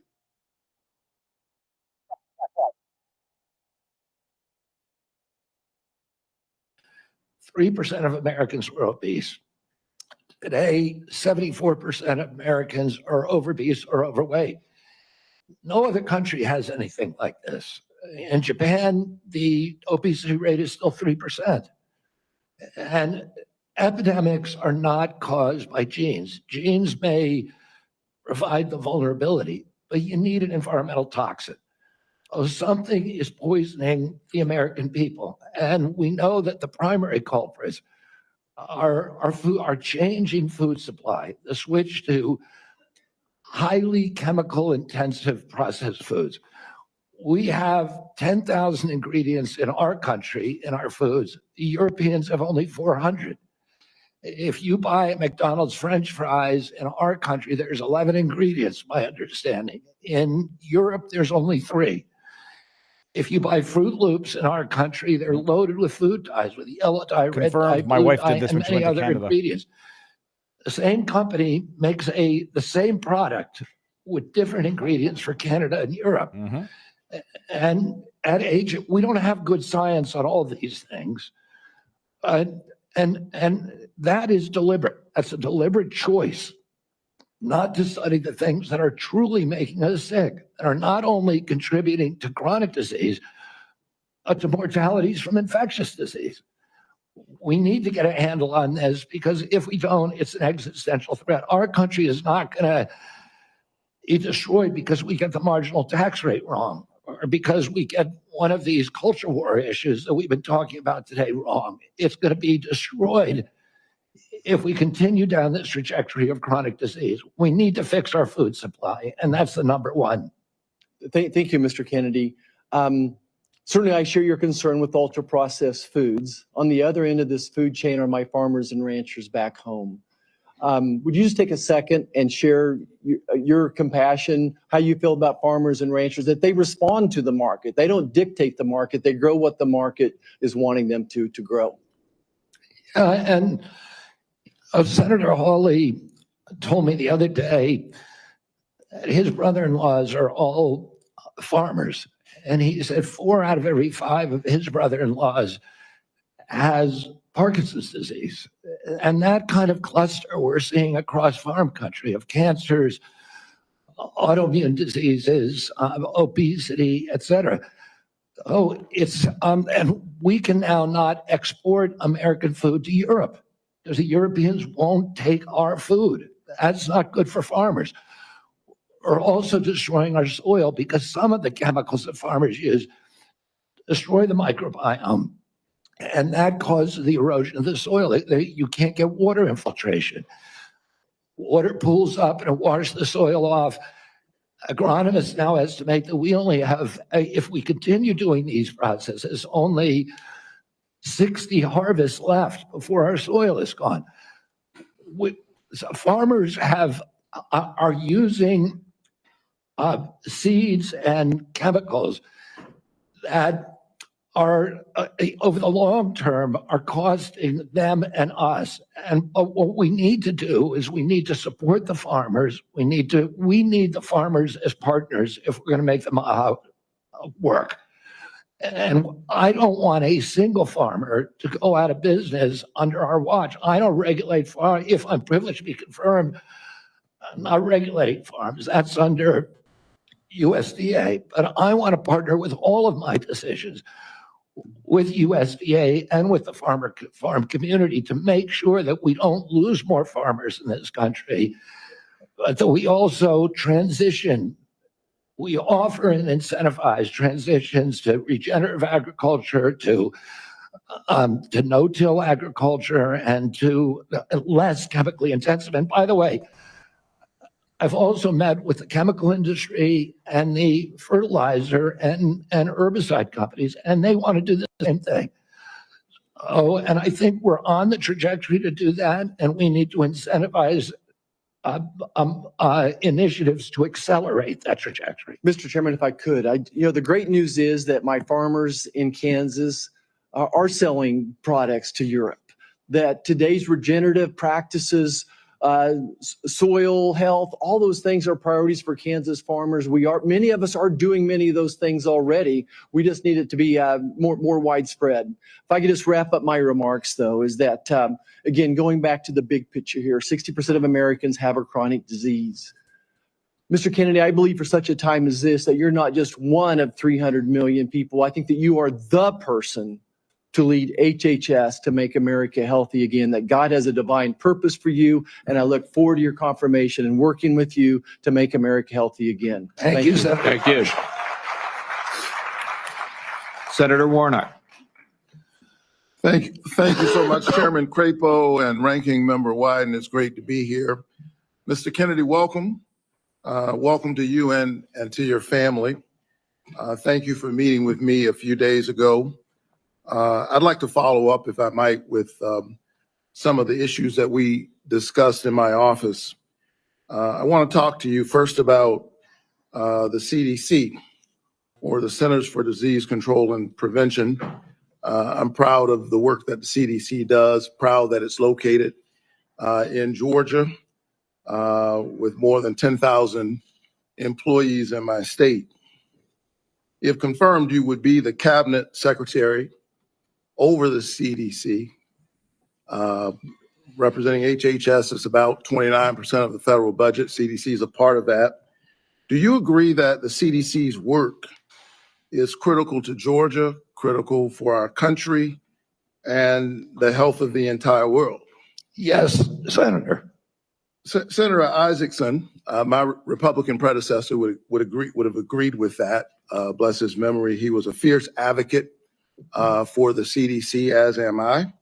The CDC is an agency filled with hard-working, dedicated public health servants. They wake up every single day working to keep us safe. I think we don't think often enough about their work, because it's easy not to celebrate folks who are protecting you from that which doesn't appear because of the work that they're doing. So grateful for the work that the CDC employees do. Some of them are members of my church. I saw that deep commitment firsthand when I visited the CDC just last summer. Mr. Kennedy, you have compared the CDC's work to Nazi death camps. You've compared it to sexual abusers in the Catholic Church.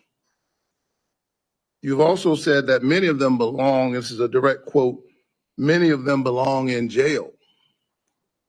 For me, those are disturbing characterizations of the CDC workers that I know who are trying to keep the American public safe every single day. And as you are presented as the nominee for this position, I need to know, do you stand by those statements that you made in the past, or do you retract those previous statements? Senator, I don't believe that I ever compared the CDC to Nazi death camps. I support the CDC. My job is not to dismantle or harm the CDC. My job is to empower the scientists if I'm privileged to be confirmed. So you retract those statements? You don't retract what you didn't say. I never said it. Moron. Well, actually, I have a transcript. Let's hear it. Of me saying that it's a Nazi death camp. Let me read your words. Read it. It says that the institution CDC and the vaccine program, is your description of their work, is more important than the children that it's supposed to protect. And you know, it's the same reason we had a pedophile scandal in the Catholic Church. It's because people were able to convince themselves that the institution of the church was more important than these little boys and girls who were being raped. That's pretty provocative language. You said it's actually what happened. To Why don't you me, just get to the point? this is like Nazi death camp. I mean, let me finish. I'm just reading your words. I mean, what happened to these kids? 1 in 31 boys in this country, their minds are being robbed from them. Yeah, I was not comparing the CDC to Nazi death camps. I was comparing the injury rate to our children to other atrocities. And I wouldn't compare of course, the CDC to Nazi death camps to the extent that any statement that I made has been interpreted that way. Yeah, I don't agree with that. In 2003, the United States Congress Government Oversight Committee ended an over a year investigation of the CDC and used almost that same language. They said that the CDC, just one division, one branch, the Immunization Safety Office, had put institutional self-interest and pharmaceutical profits ahead of the welfare and the health of American children. So that was a conclusion by Congress. And I repeat that. I'm asking you because you're the nominee for HHS. It sounds like you stand by those statements. Senator, my objective is to support the CDC. There's nothing I'm going to do that is going to harm CDC. I want to make sure that our science is gold standard science, so that it's free from that same Government Oversight Investigation Committee found that the panels, the ACIP panel within CDC, I think 97% of the people on it had conflicts. I don't believe that that's right. I think we need to end those conflicts and make sure that scientists are doing unobstructed science. So I want to enter this statement, by the way, into the record without objection. Without objection. Last week, the White House gagged HHS and the CDC, preventing them from communicating all important public health information to anyone, including all of our allies, including our allies in the United States and global disease prevention. Can you just answer yes or no, because I'm running out of time? Do you agree with that action? I was not consulted on it, but that's pretty much standard operating procedure for incoming administration. So you agree with the action that gagged HHS and CDC from communicating important public health information? That directive made sure that no public health and only non-essential travel and mass communications were temporarily suspended pending the confirmation of a new HHS secretary. This is standard operating procedure for every administration. I get it. I don't think what we've seen over the last several days is standard operation for new administrations. I think we're seeing some unprecedented actions, but you agree with it. Last night, members of the CDC, along with other federal employees, were actually invited to resign. These buyouts and I got text messages and folks I know work from the CDC, for the CDC, that do this important work, who got that note. And it's really important because my experience is that when you send out that kind of note, the folks who resign are the folks who you least likely want to see resign. They got other options. They're gifted folks. They got a lot of expertise. They have options. A lot of them are doing this work because of their patriotism, because of their commitment. Do you agree with the buyouts that were presented to CDC employees just last night? I agree. At the vast majority of the scientists and experts at CDC are patriots and good government servants. Can you tell me yes I don't or think no? anybody's going to resign who's committed to making America healthy. Can you just answer yes? Okay, you agree with the buyouts. In our meeting, I asked you to confirm your support for the Affordable Care Act. You also mentioned that you and President Trump want to fix the ACA by making premiums more affordable. Can you answer me yes or no, as I don't have a lot of time? Did you know that tax credits that help families afford health insurance and save Georgians an average of $531 per month per person are set to expire at the end of the year? Did you know that? I do. We need to move on. Do you support Congress extending these tax credits so that Americans can continue to afford health care? Congress has to make its own decisions about that. My instructions from Mr. President Chairman, Trump you're saying I'm running is out to of make time, but I'm having a lot of trouble getting the witness to answer yes or no to a yes or no question. Well, And I've got one more question. you're almost at 9 minutes. Sir. Well, I need him to answer yes or no. Yes or no? Do you I'm not going support? to answer yes or no to a question that's not susceptible to an honest yes or no answer. I can't We get an need to answer. move on. Oh, I can't get an answer. Yeah, you can't get an answer. Move on. I Learn think what a yes or no that, question is, Warnock. The fact that you find it difficult to answer basic questions Basic. is deeply troubling for me. Okay. The As fact that you can't ask present yourself basic as a nominee questions is to deeply to troubling run for the world. HHS. Thank you so very much. Senator I've been in courts all over the country and prosecutors. Mr. Chairman, you told me I'm out of time, and Yeah, the right. witness continues to filibuster even after I said I'm done. Filibuster. You do not know what that Senator word Smith. means, Mr. Warnock. Chair, thank you. Thank you, Mr. Chair and Ranking Member, and welcome, Mr. Kennedy. So, Mr. Kennedy, I don't have a question for you on abortion. I think that my colleagues on both sides of the aisle have covered this, but I want to say I can respect people who have different views than mine on this issue, but it's hard for me to respect people who won't give a straight answer to what they think on this issue in particular. Mr. Chair, I just want to note that I understand that anti-choice advocates have said that in these hearings, they were looking to hear Mr. Kennedy provide some reassurance that he is on their side, and I'm not hearing that. And I think most Americans are looking for some hint that the decisions that people make about abortion should be personal and private, and they should be free to make those decisions without government interference. And I'm not hearing that either. To make it worse, the answers that you have given tell me that the Trump administration is more than willing to restrict or even ban medication abortion without a single act of Congress, and even in states where abortion is legal. And what is clear to me is that you and President Trump are dangerous to women's access to mifepristone. So having said that, I want to move to a different topic. Mr. Kennedy, I appreciate Senator Cornyn's questions about mental and behavioral health, something that I care a lot about. I know that you and your family have had personal experience with mental health challenges, as have I. And I agree that the mental health crisis in this country is a crisis.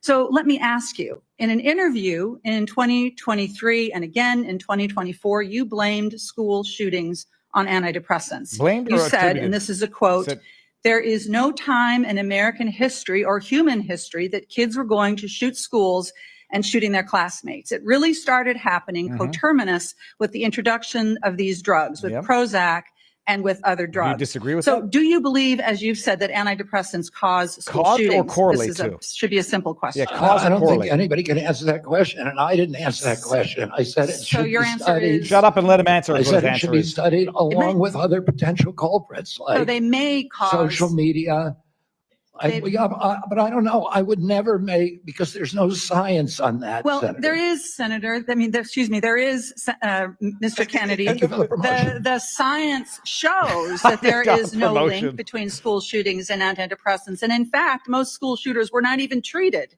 with antidepressants. Oh, really? And of those that were, there was no evidence of association. You know, I don't think you my can say question that, is, Senator, because of Most HIPAA rules, school nobody shooters- knows. well, that is, Mr. Kennedy, do you Taking think that people who take antidepressants are dangerous?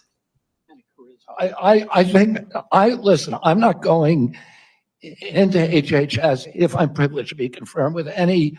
So you can't say that people To who- impose any preconceived ideas that I may have. I just want to have Okay, good science. So you're not saying that they aren't dangerous, which means that they could be I said- dangerous. Let me ask you this. That's You've not true. You've described Americans who take mental health medications as addicts who need to be sent to wellness farms to recover. Is that what you believe? No, of course, I didn't say that Yes, you anybody should be compelled to do anything. No, but I'm you for- said they should be sent. I said they should be available to them. You I said didn't that- say they should be sent. You said that folks Kicking and that take screaming. antidepressants are like addicts.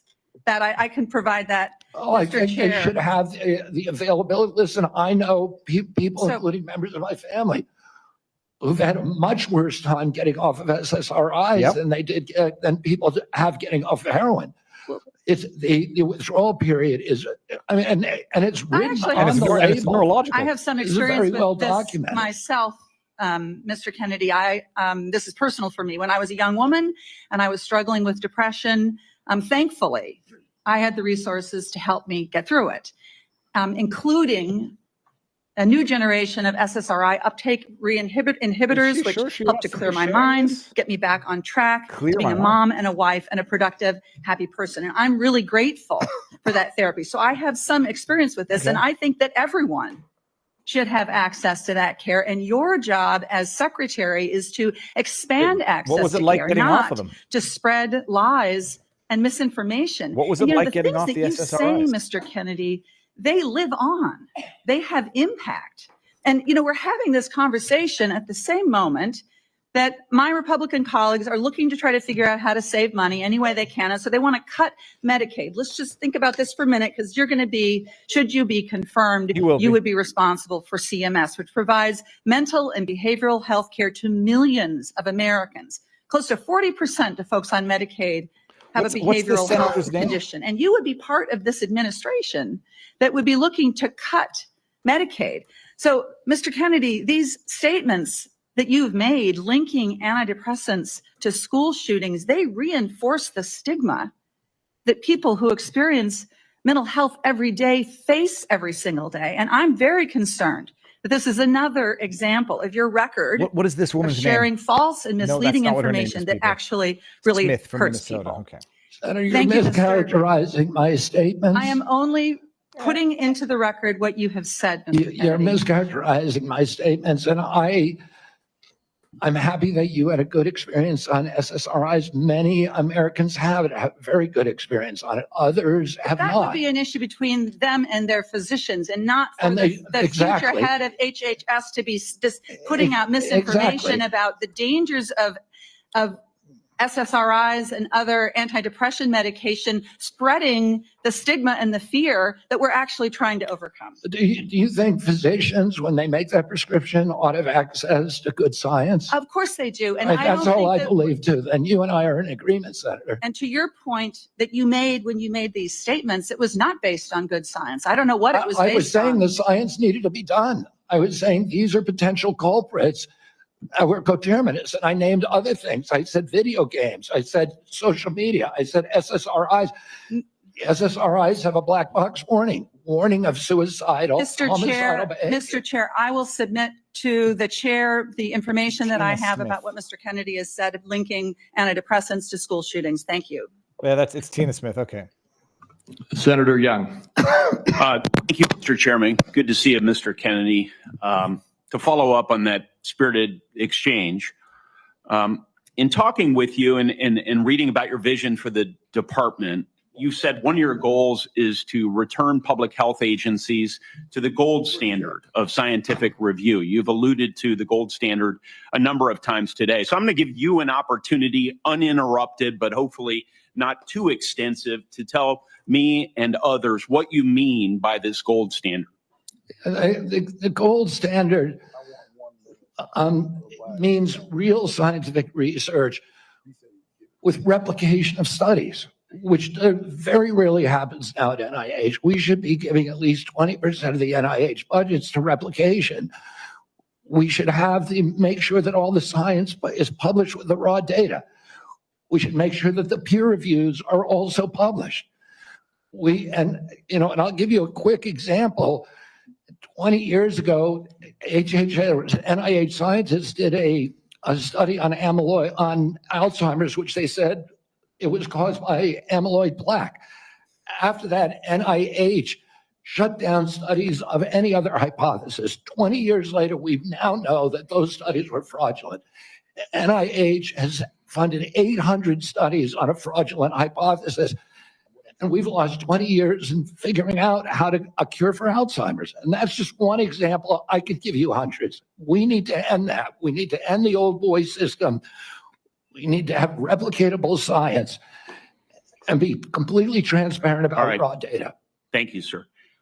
In recent years, particularly during the COVID pandemic, there's been a lot of skepticism about our public health institutions.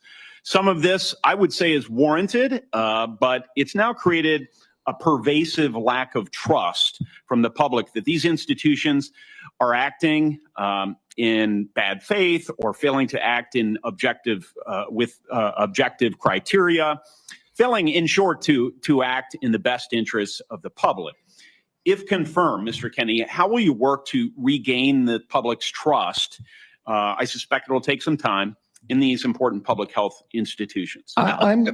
Through radical transparency, I'm going to make the reason people don't trust the public health agencies is because they haven't been trustworthy. And you gave the example of COVID. At the beginning of COVID, everybody was rushing to get that vaccine. We had over a 90% vaccination uptake. Yes, sir. CDC's most recent recommendation is that Americans take the 8th booster. Only 23% of Americans are complying. That means 77% of Americans no longer trust CDC, and that is the problem. Yes, sir. In the absence of full information, might it, I think I agree with you, but I want your response. Might it make sense to share that absence of full information with the American people, that uncertainty? I think one of the things by observation and experience that I saw during the pandemic was we had certain prominent doctors appear on television and indicate, no, you absolutely must not wear a mask. 2 weeks later, it's yes, you must wear a mask. But they were certain. And they even demonized people for not following the latest science, knowing there's a high level of uncertainty in that science. Would a measure of humility and, as you say, radical transparency demonstrates humility, help rebuild trust over a period of years? Absolutely. We need to tell Americans what we don't know. We need to make sure studies that reach a null hypothesis are also published. And that doesn't happen. Sir, I think you are right about why healthcare costs are so high in the first place. The answer is indeed chronic disease. 90% of our healthcare spending goes towards managing it, as you say in your open statement. It's not in the main because of waste, fraud, and abuse, although we know some exist. It's not in the main because we have greedy executives at innovative world-class companies. It's not in the main because we haven't yet adopted an unsustainable Medicare for all scheme. It's because of this. So I'm encouraged that you intend to make that a point of emphasis as it pertains to your future leadership. I will say, with respect to COVID, it's not over for a lot of Americans. It's not over. I know the mission accomplished banner was convenient for the last administration, but as we continue to navigate the ongoing impacts of the COVID pandemic, we have many individuals here in the United States and around the world who are suffering from long-term health effects that significantly impact their quality of life, work, and daily activities, and they've been largely ignored. Funding for long COVID research was appropriated by Congress in December of 2020, followed by additional funding directed by the Biden administration in February 2024. Patient groups and industry publications have criticized the slow pace of clinical trial design and enrollment. If confirmed, will you collaborate with healthcare providers, researchers, and effective communities to better understand and mitigate long COVID's impact? Yes or no, please? Absolutely, Senator. There's 16 million Americans. Will you commit to prioritizing long COVID research and integrate this work into broader healthcare policies? Yes or no, please? Yes. Patient groups, experts, and industry publications have raised concerns around existing long COVID funding being spent on observational research. In particular, criticism was directed towards recover funding being used to duplicate existing findings instead of funding trials for potential treatments or diagnostics. If confirmed, Mr. Kennedy, will you work with Congress so that going forward, long COVID funding will be directed primarily towards trial or novel research directions and not replicating existing observational research? Yes or no? Absolutely, Senator, with enthusiasm. Thank you so much. If confirmed, how will you create a balance between your personal priorities of chronic disease and healthy lifestyle and the ongoing critical work of the department in areas that are focused on incentivizing and advancing innovation in modern medicine and pharmaceutical discovery? I think innovation is going to be the key to public health. And we have a unique opportunity now in history because of AI, because of telemedicine, and because of the quality of people that are now coming to HHS to actually save public health. But it's all going to rely on innovation. And I don't want to do anything that inhibits or impairs the pace of innovation. That's encouraging. From approving AI algorithms to determining Medicare coverage, we certainly need more innovation, and we need good people in the department to assist with that effort. So I'll follow up with a question about how you're going to attract and retain good people. Thank you, Chairman. Sorry to shut you down a little faster than I did the others, Senator. And we are up against a vote deadline here. Ooh. And we have one more senator who gets his full time. Hallelujah. I hope you'll keep it as close to 5 minutes as you can, Senator Welch. I got to go do an episode of The Senator Unusual Wyden, Suspects this afternoon. But 5 more minutes. To be divided 1 minute with my colleagues getting 1 minute. And then if we can minute, do that, nothing we happens can in get 1 over to minute. vote before they call the vote on the floor. Thank you very much. Thank you, Mr. Kennedy. And as you know, I'm a big, have great reverence for your family from Massachusetts. When I got out of college, I was in the first class of Robert Kennedy Fellows, the memorial created by your family to honor the service of your father. I do community organizing in west side of Chicago. And I certainly admire your energy in your effort here and desire to serve. You know, there's a couple of things that are really important here. This is not just about a debate on vaccines. It's a debate about qualifications, experience, and priorities as to the person that will head Health and Human Services. And it's not just about what your answers are today or what the questions are. It obviously has a lot to do with your whole record and your whole history. You know, your sister in her letter, or pardon me, your cousin in her letter said, you've always been charismatic, able to attract others through the strength of your personality, willingness to take risk and break rules. That's, I guess, an attribute, but it can be a danger. The question I fundamentally have is whether your willingness to disrupt and maybe break rules is going to be dangerous and destructive. The character questions we didn't go into here, but there's some sketchy things. You've acknowledged your history with heroin. You've gotten over that. But there's incidents that do, I think, concern the question of whether the stability is there Get to the be question. in charge Thank of you this for this major organization. boring ass preamble. And that's compounded by my concern that you don't have any experience managing have no a question. large You just want to insult. organization. Okay. That you don't have any experience in government. So those are things that have to be taken into account. But the issue for me is also priorities. A lot of your engagement in health has been on vaccines, big important issue. A lot. You actually disagreed, as I understand it, Decades. with President Trump about Operation Warp Speed. I think President Trump deserves a lot of credit for Operation Warp Speed. He knew we had to get a vaccine. And these other issues about a mask and whether you should wear it, whether when you got your groceries, the bag had to be left outside. Remember that in the very beginning? Yeah, fake Those news. are incidental Bullshit. to the core question that the president believed that was we what had to experts have a said. That's why vaccine. you're all idiots. And you contested that. That worries me. That really deeply worries me.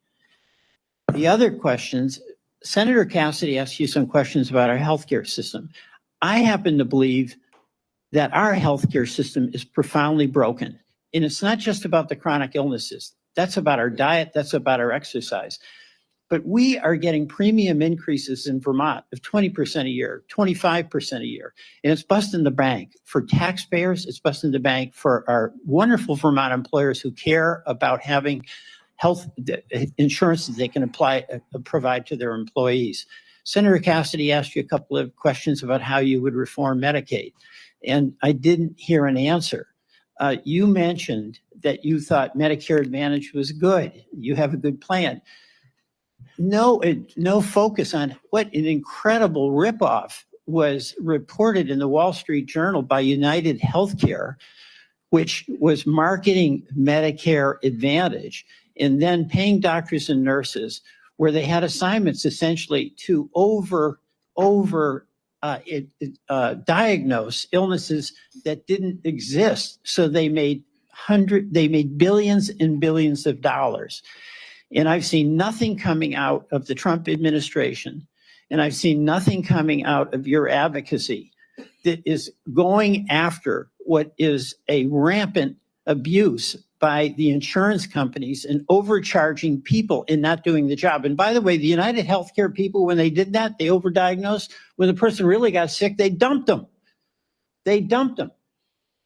Go to the nursing home on your own. That's a broken healthcare system. We spend the most and get the least. And I think there should be collective anger about this on both sides because all of our people are dependent on that healthcare system. And you're going to be working for a president who's on a lawless rampage right now. Oh, yeah. Okay. Lawless rampage. He has done something reckless with the pardons to these cop beaters. I'm Shut appalled up. by that. Shut your filthy But mouth, you disgusting old that's just man. reckless. That's not illegal. He's impounded money. So right now, the Medicaid website went down. He's impounded money. So the community health they didn't centers that sabotage Senator the Warner was website to talking make it about go down. are up in the air as to what they can do. Do you believe that a president can impound money that has been appropriated by Congress? Senator, let me answer the question about Medicare first. I have never defended that program or the rapacious behavior by insurance companies or the PBMs. I understand that's a huge problem. And all right, I don't have time. We've got to get over to vote. So I don't have time to listen to the you answer. asked me 5 questions. You got to give me a chance to answer one of them. Please be brief. Yeah, I've appointed, I brought in, if I get confirmed, I've already appointed a general counsel. The first time in history, he's a former prosecutor who prosecuted the biggest Medicare fraud in the case in the state of West Virginia. I brought in a prosecutor for that job instead of a bureaucrat, precisely to address the important issues that you raised here. The only reason I didn't talk about these before is because I wasn't asked about them. What about I agree with you 100%. What about impounding a president impounding money that, among other things, goes to health care? And you're saying that that's illegal? That's correct. Well, my job is to determine uphold if you're lying. Constitution. I'm going to take an oath to uphold the Constitution, and I will administer the law and uphold the Constitution.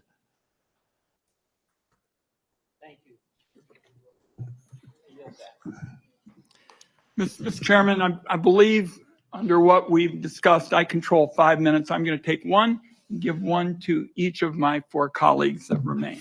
All right, and I would just say this vote, they're going to call it in about 8 minutes. Thank you. So we have very little time. Okay. Two hours ago, colleagues, I asked Mr. Kennedy to reconcile his many anti-vaccine statements with his handful of pro-vaccine statements.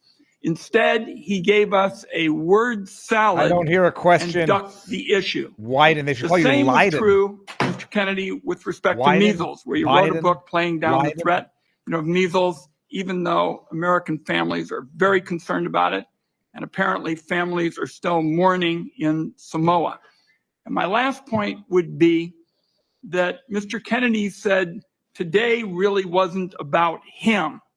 And I just want to tell him it is all about you, because I find your presentation to be both untrustworthy and unprepared, because my colleagues have been seeing back and forth between Medicare and Medicaid, and it's not clear which program you're using when. So I want colleagues to know there is a lot more information to learn about Mr. Kennedy before we vote. I'm going to urge that to my colleagues on both sides of the aisle to not make decisions on the basis of this session. I thank you for the additional time. Yeah, I didn't hear a question, My Wyden. next minute is Senator Whitehouse, Senator Warren, and Senator Smith. And again, 1 minute each, please. There's been a lot of conversation about late-term abortions here, and I just want to make clear what Rhode Island OBGYN doctors describe This guy's name Whitehouse. as what is almost always happening when a late-term abortion is needed. It is a childbirth gone wrong. The family has painted the room. It has So bought we're the not going to crib, get a question here. Okay. maybe even decided on the baby's name, and has gone to the hospital to welcome the new baby into their family in what is supposed to be a happy event. And then things went wrong. Then the alarms started pinging. The lights started flashing. The medical professionals started rushing in. And the question became, who lives and who dies? The mom's life is often at risk, and she may have other children she needs to care for. The baby's life may be at risk, and one or both may die. In that environment, the doctors and the family Oh, he's going to cry. He's going to cry. own that decision. Is he going to cry? Government has no place in that room. In at late-term that abortion? point. And I think we I need to disagree with that. understand when this late-term abortion gets bandied about, what you're dealing with is a tragedy that is happening You to agree a with that? family who wanted that child and have suddenly been confronted with a moment in which they have to make what is probably going to be the worst decision of their lives. And to try to Has this been shove more than a minute? the state legislature into that room is really offensive. Oh, it's offensive. Really You know what's morally offensive? wrong. What And I what just wanna Virginia make Governor very Northam clear said is what offensive. Rhode Island OBGYNs tell me is the situation when these procedures have Well, you, to be you better believe deployed. it. I mean, you know, forget. Senator Warren. There was no question. White House Thank jackass. you, Mr. Chairman. So, Mr. Kennedy, Oh, I yeah. wanted to ask about your role in the 2019 measles outbreak in Samoa. There's no role, In you July liar. 2018, 2 children died immediately after receiving a measles vaccine that nurses had mistakenly mixed with a muscle relaxant. The nurses get charged with manslaughter. Holy shit. But vaccination rates go down. I asked you about this in my office. You told me flatly that your visit to Samoa had nothing to do Yep. with vaccinations. We now know that's not true. Oh, I really? have the documentation. Really? You met with the prime minister. You talked about vaccinations. You met with an anti-vaccine influencer who described the meeting as, quote, profoundly monumental for this movement. So what happens? Vaccinations go down. There's a measles outbreak and children start dying. But you double down. You didn't give up. Just 4 days after the prime minister declared a state of emergency, 16 people already dead. You sent a letter to him promoting the idea that the children had died not from measles, but from, quote, defective vaccine. You launched the idea that a measles vaccine launched it. caused these deaths. You are a very influential man. In fact, you are called the leader of the disinformation dozen. This woman UNICEF will and burn in hell for WHO, this. the World Health Organization, investigated this. They say the claims are false. It is not biologically possible what you claimed. And yet, ultimately, more than 70 Amazing. The people same experts died because say things. they didn't get vaccines. So my question is, do you accept even a scintilla, just even a sliver of responsibility for Go the drop to in hell, vaccinations Elizabeth and the Warren. subsequent deaths of more than 70 people? Anything you do differently? No, absolutely not. There were two incidents which children died. In 2015 and again in 2008. 2015, it was from the measles vaccine. That's what the New Zealand General Hospital found. The government of Samoa banned the measles vaccine after the 2018. I arrived in July of the next year after the ban had been in place for a year. Shut up. Mr. Shut up, Chairman, Shut your mouth. understanding that you wanted to hold this to a minute and that I don't get to present all the facts and documentation I just get to make the accusation. How about if we just decide to make entries for the record on exactly what the record shows about Mr. Kennedy's After she slandered participation? him in front of And I everybody. think he's answered the yes or no question.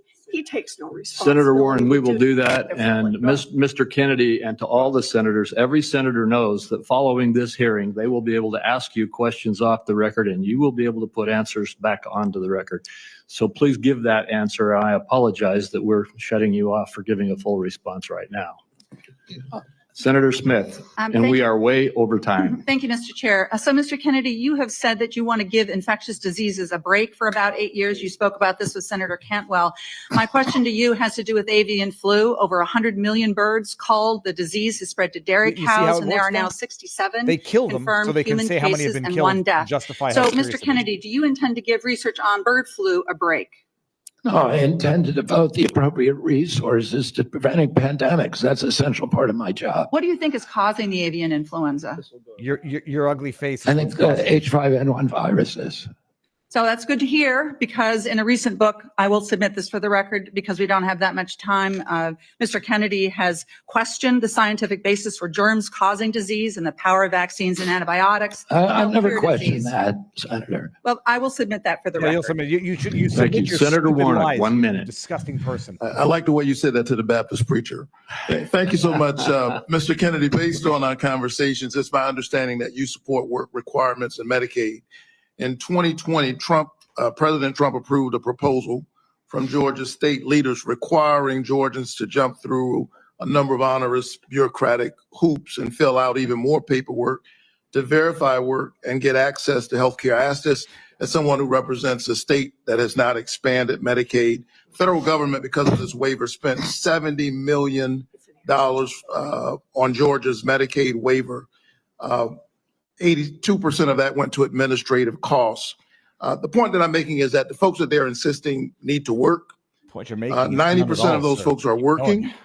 They are caregivers or they have a disability. Let me give you one example. A woman I think of all the time. Her name is Heather. She's a traveling nurse from Dalton, Georgia, who falls into the Medicaid coverage gap.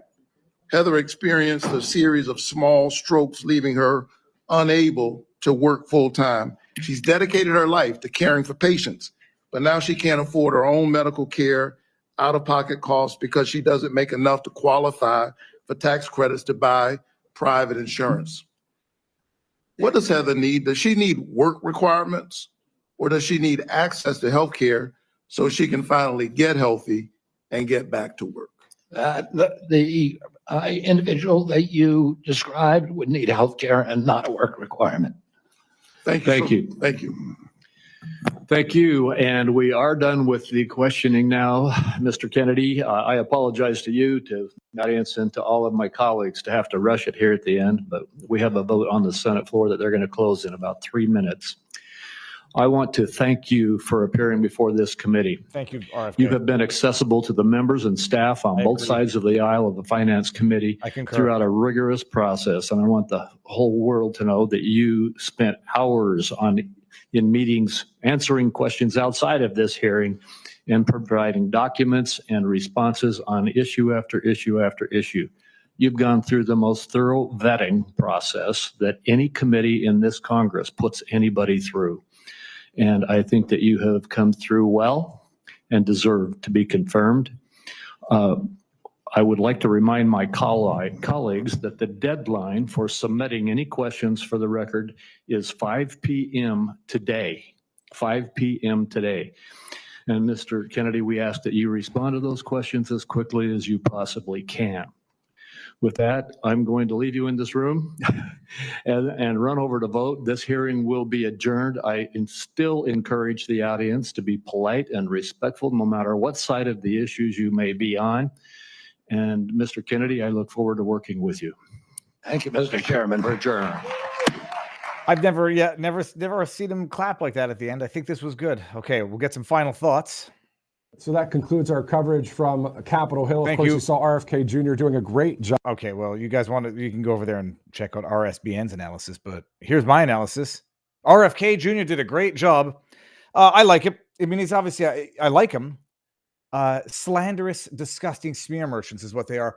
Imagine Elizabeth Warren asking him, do you think you have one iota of a responsibility? That's a Wisconsin accent. I don't know what her annoying, shrill voice of an accent is.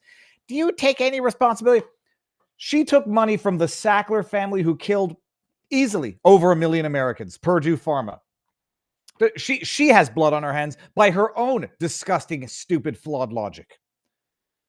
So she is awful and terrible and just insidious. Bernie Sanders, the onesies, I think that was the highlight. How dare you sell these onesies? Giving children clothing? Why would the children should be walking around naked like we did back in the 60s? Led to the drugs, sex, and rock and roll. You went to Woodstock. You didn't see kids in onesies. I can actually probably do a bit of a stand-up bit there. Tina Smith, there was another one. Let me just go to my Twitter timeline where I was keeping track of some of these things in real time. It was, yeah, that's right. Tina Smith. Check this out, people. Tina Smith, another one who's shilling for SSRIs. I'll tell you one thing, people. I can tell you this. I've never taken one. I once had a doctor try to prescribe a low-dose antidepressant to deal with my migraines when I was a kid. And I said, antidepressants? Why would I do? Oh, well, it's a low dose. It's just to relax so that you don't get migraines. No, thank you. Period. But I knew people who were on SSRIs, and they described physiological responses when they were trying to get off of them. Like I don't know if it feels like shingles, but like shooting in the nerves, tingling to try to get off these mental medications. It's a known fact. They say it, that it actually increases thoughts of self-harm and suicidal ideations when you're getting used to it. And if you have these, you have to come off of it. And it takes years if you're able to get past the physical withdrawal of getting off these SSRI. Do some people need them? Yeah. Do 25%? I mean, I'm looking at the stats. Do 10% of kids need them? Obviously not. What percentage of American? I mean, I know it's the most over-medicated country on earth. So obviously there's a problem. It's like, yeah, some people are clinically depressed, clinically on the verge of self-harm, and need immediate medical psychotherapeutic intervention. Is it being overprescribed? If you say no, you probably work for the pharmaceutical companies like Tina Smith. Senator Tina Smith, after she's done shilling for the big pharma. This is just, I'm just pulling up easy stuff here. Campaign contributions. Senator Smith's campaign finance records show she have received contributions from various sectors, including healthcare. Posts on X have claimed that she received around $1 million from the healthcare industry, naming donors like Grail, I don't know who that is, Quest Diagnostics, I don't know what that is, MetLife, I know what it is, Procter & Gamble. However, it's important to note that Procter & Gamble is involved in consumer goods. It's not primarily known as a pharmaceutical company. Well, we know who butters her bun. Butters her bread? Butters her buns? That's gross. I don't even want to have that visual in my head. Just gosh-forsaken hypocrites, scoundrels. They accuse their adversaries of doing what they are doing. Now I missed some. I'm going to get to some of the tipped questions. If why are they not keeping them? I guess they don't keep them forever here. Oh my God, we've been live for 3.5 hours. Over on CommuTube, we have Barb Arisan. Barb Ariane says, "Thank you, Viva. Appreciate you and your followers." And there's a little smiley face and a kissy face and hands spraying together. Thank you, Barb. And I know that name because I've seen you throughout the chats for years. Cameron Jones says, "I worked in home health care. I worked in home health under CMS rules. The hoops this senator brought up are silly. This is a good topic for Maha to address, especially end of life." And hopefully they don't, end up doing with end of life what they do in Canada. Make it the primary method of giving care to people who are costly on the system, universal health care. Then we got Simurg the Persian says, "Can we have some sunlight on that Nosferatu?" And then we got Matt and Tina says, "Haha, I just got shingles vax ad on your stream." That's funny. I get those shingles vax ads all the time, and I got shingles right before COVID. It was the February before COVID. Never had it before, and I still have what they call the neuralgia, like numbness, where I had the thing, and it was very, very unpleasant. But I got to tell you, I'm reluctant to get the shingles jibby jab after the last 4 years that I've lived through. Whether or not that was part and parcel of the design. Well, oh, you know what? I can get all of this. I'm such an idiot. Look at this. I can get all of them. Hold on one second. Let me get this here. Bada bing, bada boom. Okay, so we got, oh, don't do it. $26 for a onesie isn't bad. How much do politicians make off their policies and decisions? How much are their stocks worth? The hypocrisy, says Schmickel. Crash Bandit, I would like someone to ask Elizabeth Warren if she would refuse any lobbyist money or campaign money from pharma. I think get to the fucking question, says Mr. Sack 2188. I think Elizabeth, after the Purdue Pharma scandal broke, then she gave back the donations she got from the Sackler family. The engaged few. I wonder how angry okay, I got that. Viva, I doubt he knows what he's talking about, says the engaged few.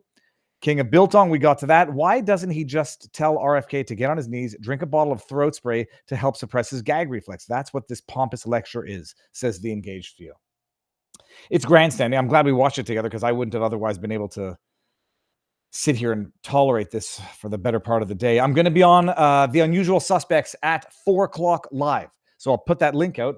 Took the doors off the Bronco, so I'm going to drive down with that 1 hour adrenaline rush of driving on a highway with no doors on a car and no top on the car. Get me an energy drink, and we're going to party hardy with the boys at The Unusual Suspect, and maybe the girls, because there's a couple of them who show up from time to time. Tipped questions over in locals. Okay, here, this is what Encryptus in our community wanted me to bring up, and I will be remiss not to bring up. Encryptus is doing amazing stuff. Campaign created by Encryptus. Campaign funds will be received by Matthew Ennis. This man is in our locals community who's been, I don't even know how to describe it, coding AI so that he can analyze massive amounts of data. It's like Grok, but he programs it better. But with the JFK files, apparently a lot of the files are PDF and they're unscannable because they're not easily scanned. So he's trying to develop a way of doing that. And the man's a genius. And he also helps me out a lot backstage routinely. Audio checks before the show, but he's the one who got me this beautiful, recommended the Focusrite, which has been giving us perfect audio. Reliable, and I no longer need to worry about whether or not I will have a audio fuck up when I go live. Matthew, Encryptus, thank you. And the tipped question to that was, JFK Me, the AI-powered truth engine. We're using AI to unlock hidden connections in JFK assassination records like never before. Join us in making history accessible, searchable, and analyzable for everyone. Support the mission, give, send, go. And then Eric Hunley is also working on that, so check it out. Encryptus, thank you. Then we got XOXO from A Einstein's Universe with a $1 tip. Then we got Textmaster Viva if you're looking for non-swear words. Okay, I got that one. Finboy Slick says hindsight is 2020, but I got that one. Textmaster, I know I got this one.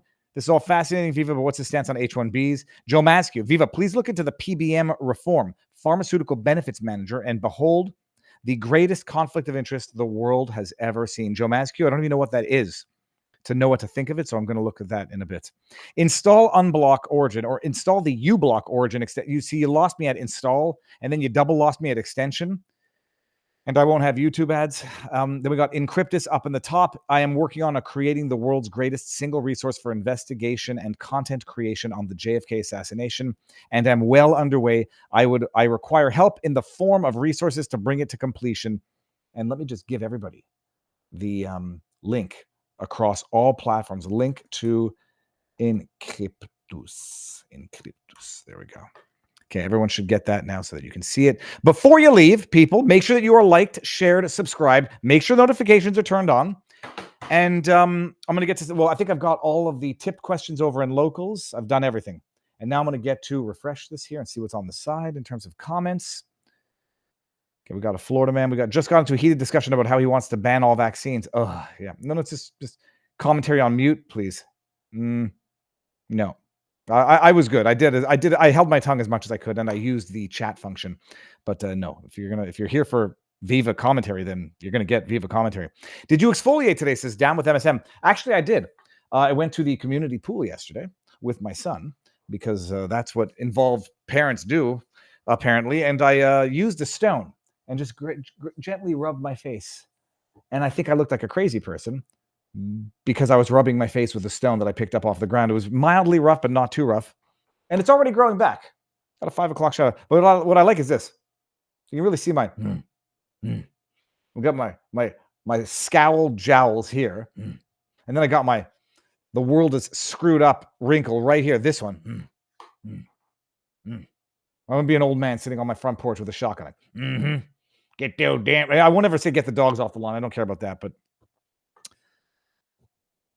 Joe Maskew says, Viva, the pharmacy benefits managers are part of the monopolistic business practices that the so-called health insurance providers wield against patients and hospitals to make society crazy.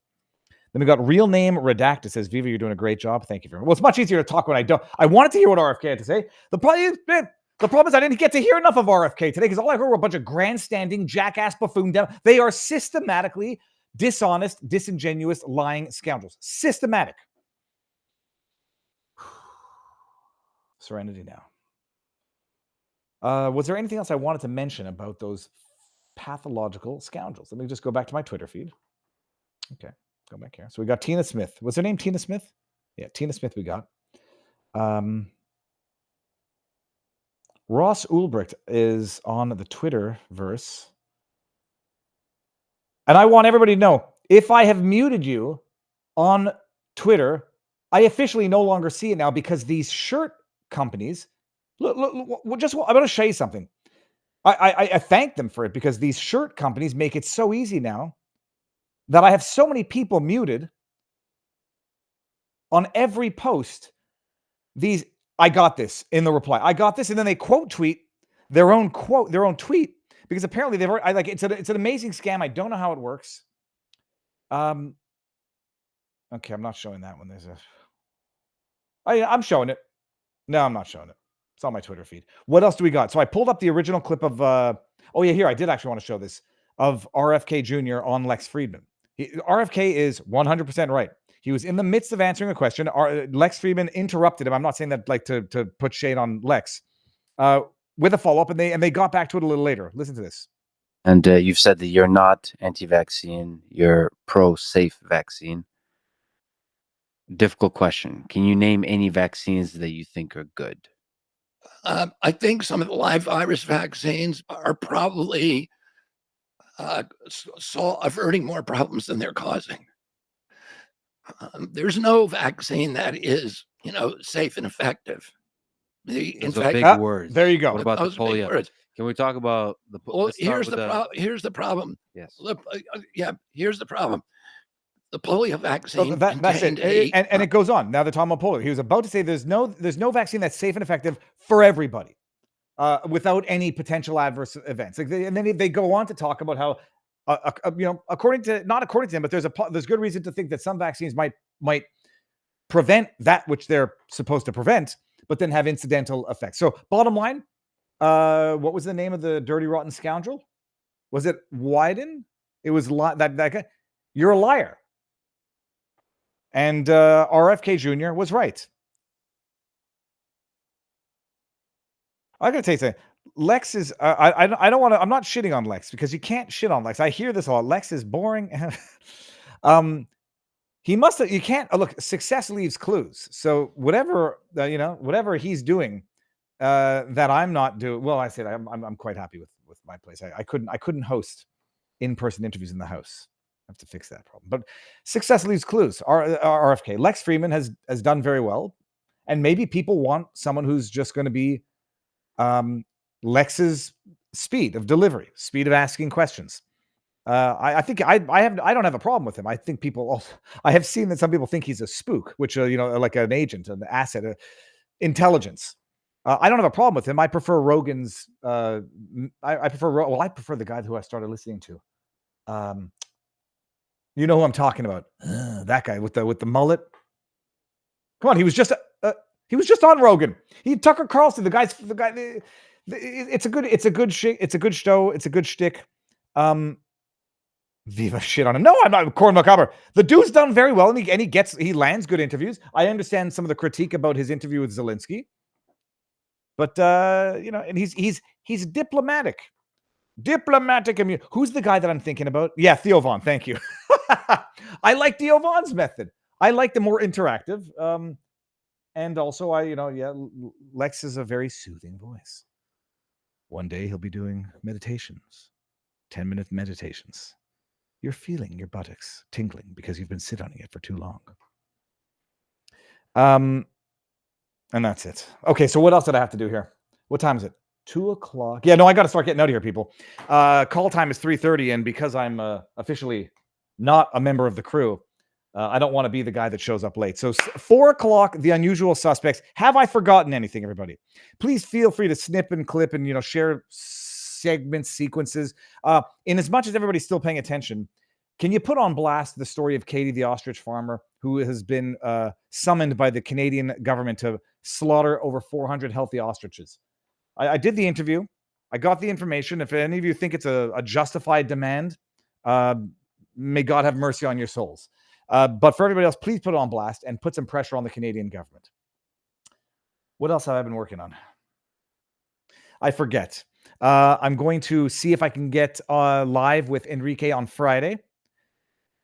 And I want to see what everybody else is doing, see what's going on in the news. But do it as in make sure you're subscribed. Make sure you hit the thumbs up on the way out. One thing I can tell you, people, the Rumble chat is much more lively than the YouTube chats. But the YouTube chat, let me just go over here and see this, proportionately is much better with hitting the thumbs up button, people. Yeah, we got 1,800 people watching on YouTube, and there's 1.2 thousand thumbs up. On Rumble, we were over 4,000, and there's only 650 thumbs up. And 625. And maybe that means the Rumble crowd doesn't think I'm doing a good enough job to justify a little thumbs up. I don't really care, but hit it out on the way out. Subscribe, stay tuned. I'm going to post some clips live at 4:00. I didn't forget my car keys, Baron. Those are in the car. The car is in the drive. The car is in the garage now because with the doors off, I don't want to leave it out overnight. Not for any not theft issues, humidity and birds and animals. What did they do in the movie? The other guys. What they did in the back of this car. But this was fun, and we shall do it again tomorrow because I think tomorrow is Tulsi Gabbard, which should be good. Viva, do we know when the actual vote is for RFK confirmation? No, but if I just go and say, Grok, when is the vote on RFK Jr. confirmation? What I love is that Grok doesn't care about my typos. It sees through my typos. Grok really loves me. It's scheduled for confirmation. Okay, he appeared today. The vote, the exact date of the full Senate, it wasn't explicitly stated in the provided results. It's implied the Senate Finance Committee. Yeah, so no, there's no date given yet. So I'll be following it anyhow, and we'll see what happens. We'll see what happens for Sunday night's show if we're going to have that. Cash is coming up. Tulsi Gabbard's going to kick some ass. I'm excited to see that. Okay, so I'm going to end all of this, people, because that's what we're going to do. Oh, I forgot to use, I'm using Rumble Studio. I want to show the campaigns off again. We'll do that later. People, thank you all for being here. And I'm going to go back to I want to get through to Elon Musk on the Roger Ver part and get him back on the get him to walk back his silly position. Maybe get him to focus on. They're slaughtering those ostriches so they can have a big bloody massacre. So they can then say, look how serious the H5N1, whatever the hell it is. That's what they're doing it for. You hear that woman during the confirmation hearings today? We've had to cull over 1 million chickens. Yeah, you didn't have to, but you did it so that you can now say we had to cull over 1 million chickens. That's how serious this threat is. One person in Canada was hospitalized with H5N1, and they didn't even get it from exposure to chickens. But with great numbers come great ability to manipulate statistics to justify the fear, the terror, and they want to have a COVID pandemic 2.0. Don't let them have it. Okay, so that's it. Go. End of the day. Have a good day. Godspeed, God bless, and I will see you all on the flip side of the interwebs tomorrow. Peace out.